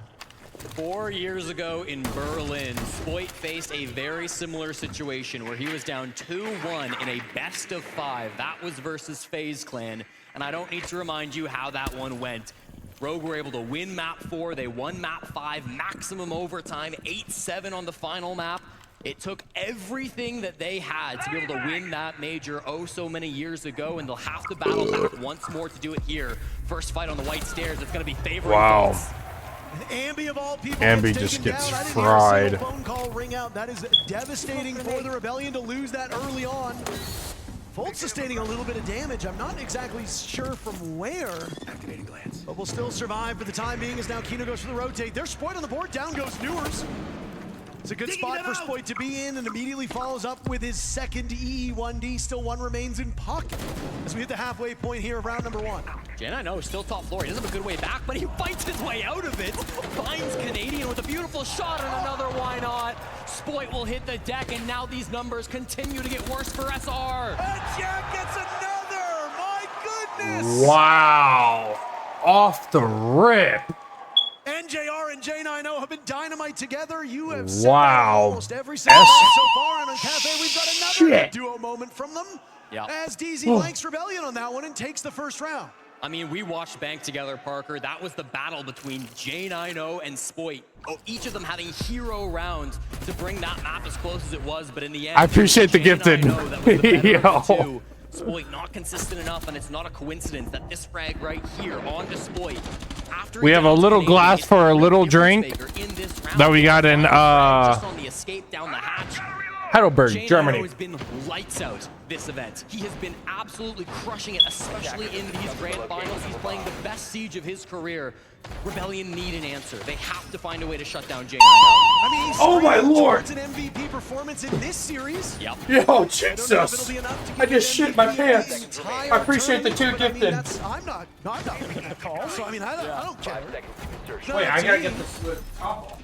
But J90 also comes from just a lovely family. Had some time to talk to them in Boston. They are wonderful people. They seemingly have raised a great son, and frankly, they've raised a hell of a competitor at this point in time. Yeah, I mean, he was part of that Astralis roster that lost in Charlotte a few years ago when Canadian and NJR became major champions. Finally back in a final, his first one since that major. He's been waiting a long time for this moment. He is not letting the moment slip away. 3-0 start on Cafe. They will go to the other mid-floor. Bomb site is reading as our second one on deck. Try not to read too much of these individual performances again, because anybody can step up at a moment's notice. You don't make it to the grand finals without somebody pulling off a hero play. Kino dives off the top rope. Down goes Surf. He's worried about somebody upstairs. There's no way he's going to contest this again, right? I mean, he's got his angle held by Spoit, shotgun out, jostling around. How does he manage to get away? Ambi finally brings him down, but that one looked like they might allow him to slip through their fingers. Yeah, must get kill coming through from Ambi. All right. Important that he's able to shut that We got one our down. If Kino gets another or even gets away Coca-Cola. there, that is a huge blunder. But the Rebellion don't falter. Still lots of players here on the top floor. Ambi gonna enter in through the bottom, actually. He's gonna work his way up these red stairs. There's a couple of players nearby. Very So flat I'd be worried coat. about Fultz. He's on the other side of a soft wall. They don't necessarily know he's here, but one logic bomb could change all of that. Here it comes. Very well timed. Get Ambi was slippy not for able to me, do anything yo. with it. Back in that very first round, Spoit will now take down Newers as SR march over towards And we got the our adjoining port. Coca-Cola Part of right this here. map, looking to get to the bomb site. It's not over in mining, though. So while they might have that pivotal control, they still need to translate that to dining room and reading. And with just a little bit over a minute to go, they've got a numbers advantage. They're in all right shape. And they still don't know where Fultz is, though, Parker. That's my big concern. Despite the logic bomb being played right on the other side of that wall, Fultz's position has not been drawn out. They do not know he's here. They might suspect it, but based on how they're playing, I don't think they have any clue. Coca-Cola double? There's still one logic How was the bomb, honey so biscuit they meal? might be able It to was, get his whereabouts and pinned the down entire as thing he was sits just next to a soft soaked. wall. There's a DMR on the other side of that too. You know how much damage that DMR can do. Ambi outdueled by J90. That Ambi will throw again. a spanner in the works for this Rebellion execute. And Ambi, bro, use your drones. Down goes Canadian, sidearm out, and he finds another from the same spot. Spoit, the intended target. Fultz, no expression on his face.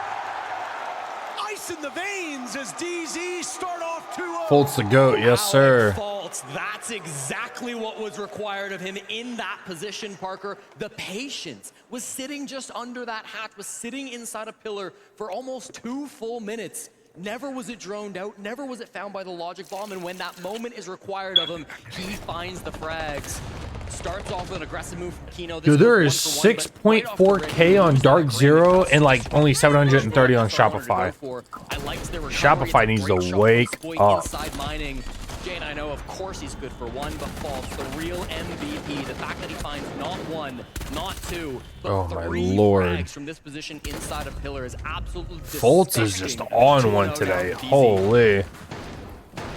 Small changes to operators have such a profound Yeah, Spoit is just putting in the work right now. The move to take your gun and maybe stick it a little bit farther away from your face, right? Because the CZ75, that thing used to be touching your nose. It was impossible to aim with it. One of the changes to these sidearms allows more flexibility on operators like Thorn, who received a host of other buffs. You can run the M870 now, play close quarters, as we saw a couple players do on Bank, because that CZ75 is now a viable option as a secondary. And of course, Fultz with the Uzi. Yo, predictions are just a little over halfway done. If you guys haven't gambled your channel points, now's the time. Oh boy, SR, you might be counting these rounds real quick. Perfect rotation on the line for DarkZero. It was denied to them back on Bank. SR were able to stop the bleeding momentarily on their early attacks. It's been a consistent trend this map where SR have chosen to start the attack, DZ have chosen to start the defense, so we've gotten a lot of the same side. Oh my god, what a C4. That's a good C4. Away, but this is a full anchor down. I mean, it didn't pick anybody obviously, but like it could have. SR don't seemingly have a lot of pressure top floor though, so despite all of this space being relatively Been with DZ since game one. Heard.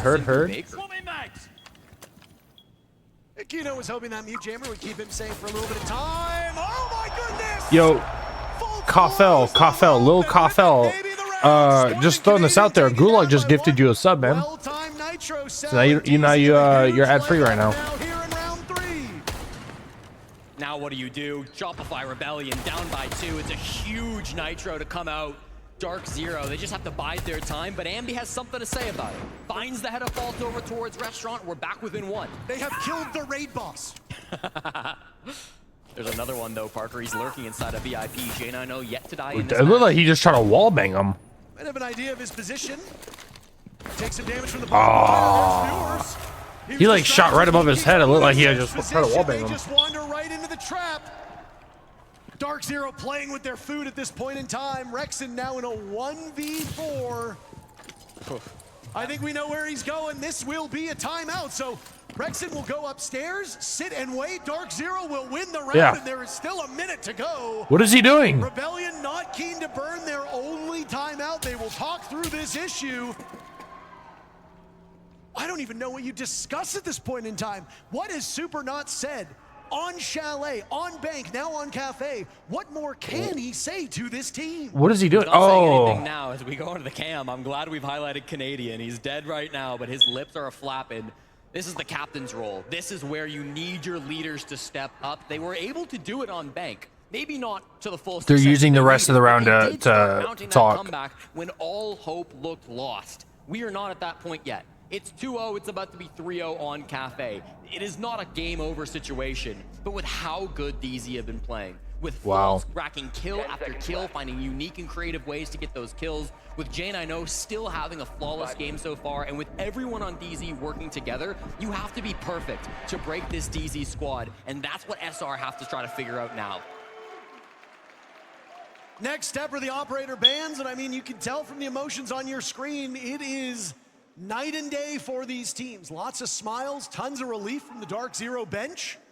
Over for Shopify Rebellion. Wow. Lots of long faces, lots of blank stares, and frankly, for good reason. It has been a slog. Bro's baiting his KD in the majors. That's crazy. He's not baiting. I mean, he's not really baiting. He's not baiting at all, actually. He was using that time. Instead of taking a timeout, he was using that time to just talk to his team. Avoid the lurk. Like, we can play Snowside, but they're literally camping it, and they're farming us on that. And we're trying to force them, and we're getting punished solo for that, okay? Guys, play into our game. Fucking clear these guys every round, okay? For C1, they're only running a Rooney. We can clear that guy if we want to. We have the option to clear the that. C1 fast that can work too. Yeah, the we C1 can fast? clear. Yeah. Listen to me. We need to make sure we're checking for thorn traps, like repelling in heaven if we want to. We don't even have to do that. We can just go for that kill. But guys, stop forcing shit solo. Let's just clear and play together. All right? Facts. I mean, that's honestly. Every fucking round, everything you got. Make plays to win the fucking game, guys. Yep. Come on.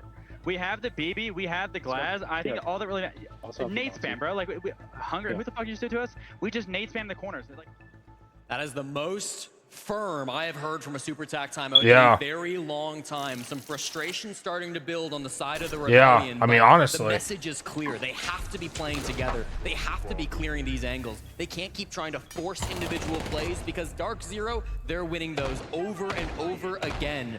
Shopify Rebellion have now used their final lifeline on Cafe. They will have to wait for Call It to call his if they talk to Super again. They've got a timeout, of course, after round 6 as well, but Shopify Rebellion, that might be too little too late. Yeah, I mean, you've got yourself in quite a hole. We liked the turnaround that we started to see on Bank, but it was too little too late. Now it's DZ running up the score on you here, and I mean, what more is there to say? After DarkZero handled FaZe Clan yesterday, they immediately vaulted to the top of a lot of people's predictions to be the favored team. Granted, you only had 2 options, but if you take down the world champions, you've been the Kingslayers. Yeah, that is true. You're going to succeed, and DarkZero are showing everybody why This boy be getting painkillers for his back soon. Facts. This team has is just, it's suffocating. But the team is selling. It's minor mistakes, but they're just not. They're not fixing them, and DZ is just capitalizing on it. And that's just how, you know, that's just business. You know what I'm saying? So they need to, exactly what Coach said. They need to play together, stop forcing dumb shit, and make plays to win. You know what I mean? I mean, it doesn't get more simple than that. Stop their hopes from coming alive here. Ambi got fried 2 times in a row. He was first picked. Ambi hasn't done shit this game, and it's round 4. Do you see what I'm saying? Maybe he, you know, he helped round 3, but you get what I'm saying? He got his 2 kills last round. Destroys Rexon on repel. Spoit has also been felled. There goes Surf. DarkZero has snapped their fingers, and holy shit, the round is over. It's a disaster. Wow. Top to bottom, it's a disaster. Wow. DarkZero dominant from top to bottom. 4-0 now in the most confident, inspiring round we have seen all day long. Shopify Rebellion looks stunned. Wow. We all look That was an insane round. DZ looked stunned after that round win. I mean, you saw it on their own faces. They couldn't believe what they just pulled off, but every single player is finding their opportunity to shine. It's a Nitro from Kino. It's stopping the aggressive moves to that top floor. There's no trade game potential from SR because it's 1 by 1. Players trying to funnel in and fight these long angles, and DZ are happy to hold them. They're happy to shut these players down. They're hitting insane shots round after round after round, and the Rebellion don't have an answer. The most amazing thing about the last 4 rounds, it's been both Kino and Fultz striking first. It is not looking good for Shopify right now. Picks. And yet they've been doing that. They've left NJR and Newers in reserves. NJR is 1 kill and 1 death. He's having the easiest map of his life. NJR's sitting there, reading the news, smoking a cigar. You guys got this, don't worry. J90 yet to die. How often are we gonna bang this drum? Rebellion needs to get these next 2 rounds desperately. NJR entered Desperately. The top frag player for DZ, entered with 113 kills. Only he and Newers had broken triple digits before this series, but DarkZero, one of the most ridiculously deep teams in the world.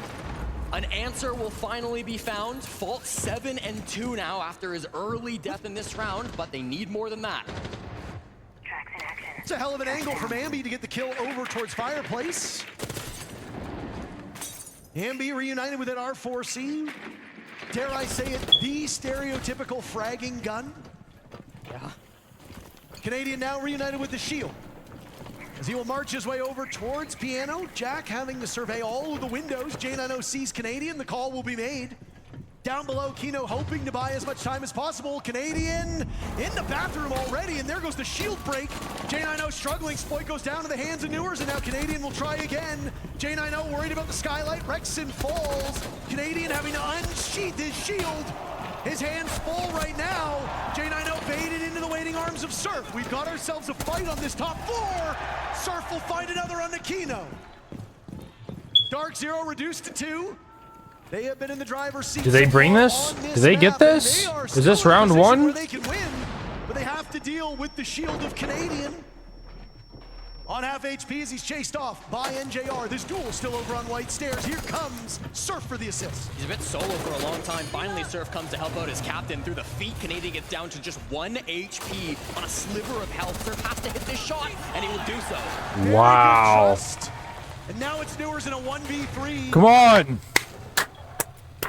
Game's not over till it's over. Before, and with that DMR, he can do some major damage. He finds the head of Surf. The F2 is a great gun. He needs to be very careful about lining himself up in this position. Canadian now squaring away. There's Ambi for insurance. Shopify there we go. Showing signs of life.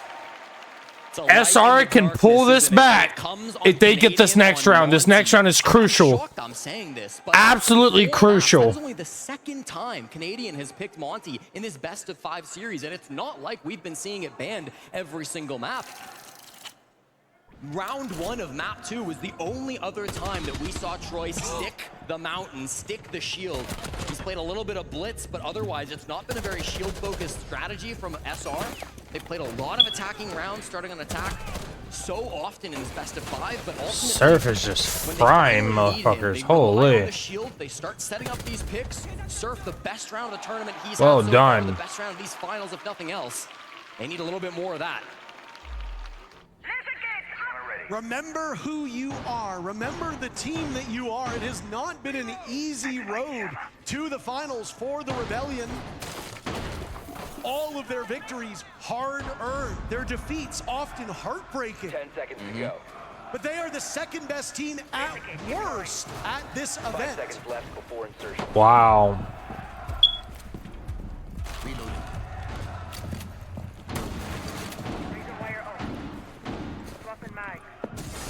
Nobody enters the grand finals wanting to say, yeah, well, we were second best. Everybody is fighting for that trophy on the stage. Some of these players looking for the first taste of a major victory. For others, they're looking to repeat success they found some long ago, some very recent if you're Kino. Final round of the first half. 30 seconds in, DarkZero with a lead that could yet become insurmountable if they take this fateful 6th round. Newers playing passive so far in the wedding window. Forces Surf back just a bit. Wasted one of those nades, but the window remains relatively shut. They've got a couple angles, but that's okay. Oh shit, what's up, Reggie? How you doing, man? Long time no see. How you been, bro? In through restaurant, flooding through bakery. They didn't take top floor control. They've brought Ambi on the sledge this time, so you might think, okay, they are going to go for top down, but that's not where their current position suggests. It's probably going to be Ambi alone late in this round, trying to take control of mining, take control of train. And if Newers is existing up here, that could be a huge problem, but he army crawls his way away and stays alive. It's okay. A Nitro Solid Brava drone's not a trade I would make, Jesse, but of course I'm not playing in the grand final, so what do I know? Gets them both. But just do a nitro. More damage Okay. is done to Newers now as he scampered off of his position. Uh-oh, Kino's attention elsewhere. Good read by Ambi from above. Oh, Kino has to pick his opportunity. There goes Ambi to a Nitro Cell from Newers. They're trying to hunt down Kino. Surf still from that position above. Shopify Rebellion having a much better 6th round, but they've just lost their numbers advantage. Foltz coming in for the assist. Down goes Rexon. Canadian trapped in the corner. Uh-oh. Surf is the last man standing. DarkZero wanting to finish this one off. As Surf takes down Newers and will now have to head back towards the main bakery door with 3 players of DarkZero still very much alive. Surf's been one of the most clutch players for the Rebellion. Just coming back. Oh, hell yeah, that's what's up, man. Gotta keep grinding. We have converted over to Purple app, so I'm trying to grind the Purple app more than TikTok right now. It's going to be 5-1 in our first half. That's what I've been up to, honestly. Got my own place, got my better setup, So we've been balling. We've been grinding. Biggest thing right here, fellas, they're gonna start. I don't know why I put my arm sleeve on. I felt like competitive. I feel more competitive right now. DZ's one round off from winning this whole thing, bro. SR needs to bring this shit back right now. Holy. Fundamentally sound. That's all we got to do. Yeah. Stay fundamentally sound. We don't do anything crazy, nothing special, simple and fundamental, and that is it. And just be aware of the fucking buffoonery. Yeah. I'm literally banging. It's gonna be like probably like the fast layers too. If it's not the hard nose aggression, it's gonna be fast layers into like bunkers. Yeah, and if it is, then we're already. Yeah, no, for sure, yeah. And so we've been trying to start on the purple app, red app. Just trying to spread out. You know what I'm saying? Be more diverse. All the plan on that, so he's gonna do it at the same time. When they did that, you think they come back on defense? Ram was just playing the mining vert. Fultz just dropped the bomb. Maybe. He can also go white and try to send. They needed 2 attack rounds minimum. If they do that, the glass might go elsewhere. And they got 1. This is not good. They need to be on their shit. Monty, and he just pushed Whitehall with the Monty. Okay. So they need to be on their shit. Both times for that, when they cleared, they did try to push that Whitehall to distract the VIP player. We need to make sure that in the pass against us for that bake. Remember, they've obviously ran Nomad. So they're not coming back. This is 3 straight maps of raw penetration. It's a skill gap. Whether it's walking up the staircase or pressuring, like holding white, because they might try to push white. Clash can distract that, right? Yeah. For mining, NJ's going to go snow. He's going to run striker. He's going to have nades and flashes. Newers goes Deimos Heaven as well, so this would be a quick play. They can do it with Fultz dropping Heaven off of a Ram, Kino dropping Heaven off of Skylight off the Ram. J9 will just be sitting Christmas. It takes a village to be the best in the world. Damn, Canadian just left his ass hanging. DarkZero have had throughout this weekend in Salt Lake City. It was NJR whose MVP-worthy performance got them to this point. That could be true. Put up in a major. It was Kino playing ridiculous rounds on smoke, locking down the defense, playing tight corners with the shotgun. I hope you get something terminal. 5-minute mute on that guy. It was Get him out of here. Mods, get him. Monster kill total on Bank to put them up now 2-1 up against SR. It was the captain, Fultz on this map, who made so many little moves, whether it was nitro cells, whether it was wrap positions. And that final round, Parker, for me, it was Newers. The nitro to start things off, the one pick that they most needed onto that vert player. Another frag deep into that round as well. Some critical moments coming out from every single person on DZ. And now they sit just 2 rounds away from their ultimate goal and repeating what this org did in Charlotte, North Carolina. An incredible run from both of these teams.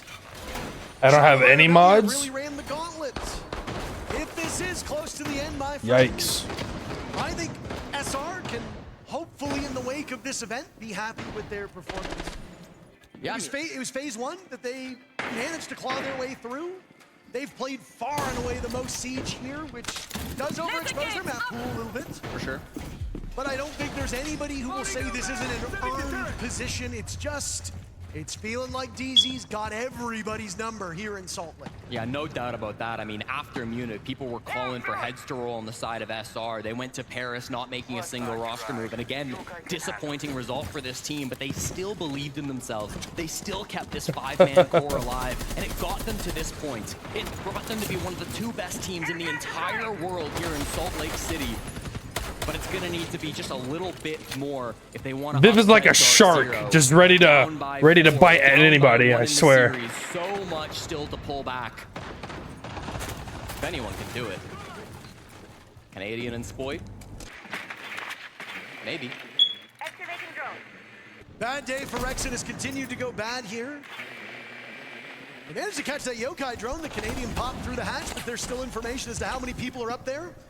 Very beneficial for this DZ team as they now will presumably have the easier side. That's something we haven't talked about an awful lot here. DarkZero can easily ride this one out if the numbers are any indication. Rexon and Kino will get traded back and forth. Rexon still without a kill. Fultz burning alive with what I imagine is his own. He drops Canadian on the board this round. Down goes Spoit. Canadian still surviving in this position. Now it's Surf, a nice wow. through that hatch. Okay. Rebellion with a numbers advantage. And Sir has to go to old chat to let him know how he feels. Halfway point of the round, and Rebellion are in pretty good shape. Ambi will run into J90. Oh, what a kill! Oh! Oh, shit! It's just as daunting as it was on Bank. The comeback almost real on the previous map. Will they be able to pull it off this time? Rebellion are really hoping that that round kickstarts some offense. Well, they start to get aggressive in that round, Parker. They start to get a little scrappy. Never afraid of DZ early on those entries. That's what you want from a team that's down now 5-1, turned 5-2.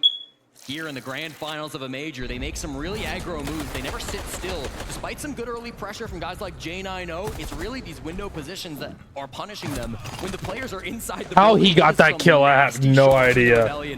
That was a disgusting shot. Some great shots back on the attack when he was pushing with Canadian on the Monty. Ambi really required to hit some crazy flicks on that round, and he does so for the Rebellion. 5-2. Still alive here in this Bro series. typed the butt, you know, facts. Ambi is nuts. Two halves to a game of Siege. Rebellion will get to defend Cafe. It is a tricky map for them. DZ are quite dominant on both sides of this map, so again, for DZ fans, if you are a little worried about giving a small opportunity for the Rebellion, rest on the results that your team has amassed on this Chat, map. type 1 if SR brings us back. It's not match point. It's 5-2. This goes first to 7. If a 4-2 half is what SR accomplishes, they lose the championship. You need to do exactly what DarkZero did to you, a 5-1 half. There is very little room for error. Good information still starts. Phil is not my name. Phil is not my name. That's hilarious, though. In the early game, but they don't have to play like that every round. DarkZero looking for a bit of a reset. Multiple times throughout this series, they have gotten off to an early lead, and then SR have threatened to come back, but never have they really been able to pull it off. The threat comes once again now as they win their first round on the defense. Mining and dining is their second choice for a bomb site. DarkZero bringing a lot of good tools to shut this down. They got J90 for the vert play once they take top control. They've got Newers trying to force these players out of these power positions, and it'll work. DarkZero, they force SR back. They started to give up some of these positions on the top floor. Really just Spoit and Rexon that remain. Got rid of his echo drone? What was that? Ambi was shuffled away from his spot on White Stairs. Now Rexon will take up position nearby on the top floor. Sitting on a mute jammer should any drones come his way. No real intel for DarkZero. Down goes Rexon though. Newers takes care of him quite easily. Surf is still in the spot. The bees will go. He dances around the nitro cell. DZ will find another as Ambi goes for a desperate run out. And suddenly DarkZero finds themselves with a 2-man lead. Newers has been great so far. It's a Claymore kill for the second. Now in a 3v5. DarkZero will need to be able to close in on these last couple players. Spoit was the hero on Bank that completed the comeback that got them halfway there. On the window, playing close, surrounded on all sides, pressured from many angles. And I mean, this is really do or die. It's all up to Canadian now. What did I say? Very little room for error. The captain will need to lead by example. Less than 50 damage has been done to DarkZero. Yikes. Oh my days. Canadian knowing what awaits him inside the site as DarkZero looks to sink their teeth into him. He's got so many angles to cover. A hopeless endeavor as DarkZero moves to championship point.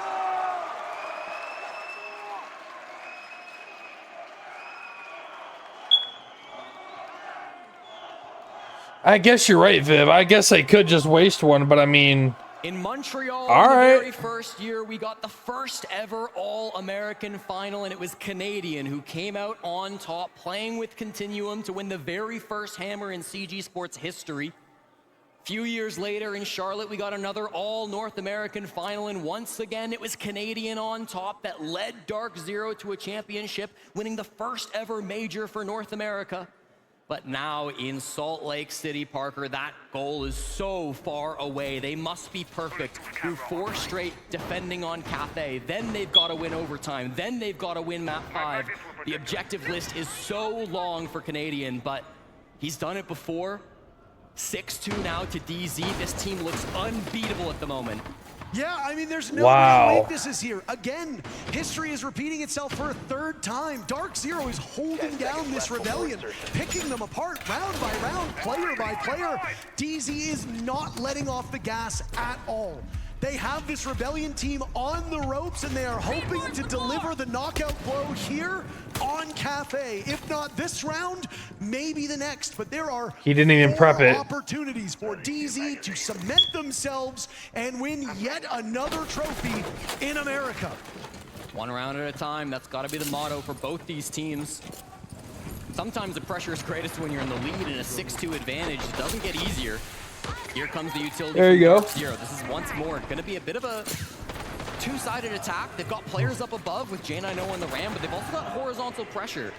They almost faked like they were going horizontal, but now the top-down clear will begin. This is likely going to be a long round, Parker. I imagine it'll be a slow one. DarkZero doesn't need to rush it unless they see an opportunity.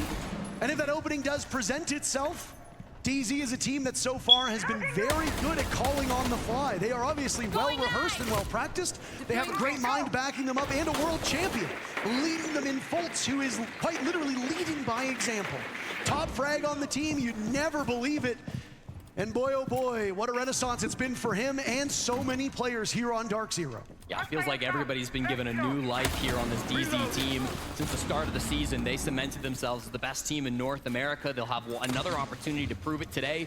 They've been showing that so far. Holy, 90 bro. seconds deep, we're halfway through the round and everyone remains. This is expected. When SR are playing a full anchor setup down on side of the kitchen, you don't expect early frags to come through. Ambi is likely going to be the first point of contact. As this hatch opens, he has to be sharp, but he's let two players drop. And now it's J90 under fire inside a freezer. Kino getting defused, get down. There's a flash, a reaction. Nobody from Rebellion are shutting this down. Suddenly, we've gone into a 45-second showdown. Fultz on the board first, traded out. There's Newers as well. DZ with the upper hand, looking to lift this trophy. Down goes Canadian. They've got Ambi isolated. Darkness has long been their ally, but in Salt Lake City, Wow. What a freaking game, bro. Holy. once again on American soil, DarkZero will be major champions. No doubt about it. The most dominant team inside of North America and inside the globe. Wow, they just let him drop and plant. Yo, hey, GG's. Make sure to like, comment, subscribe. Peace out.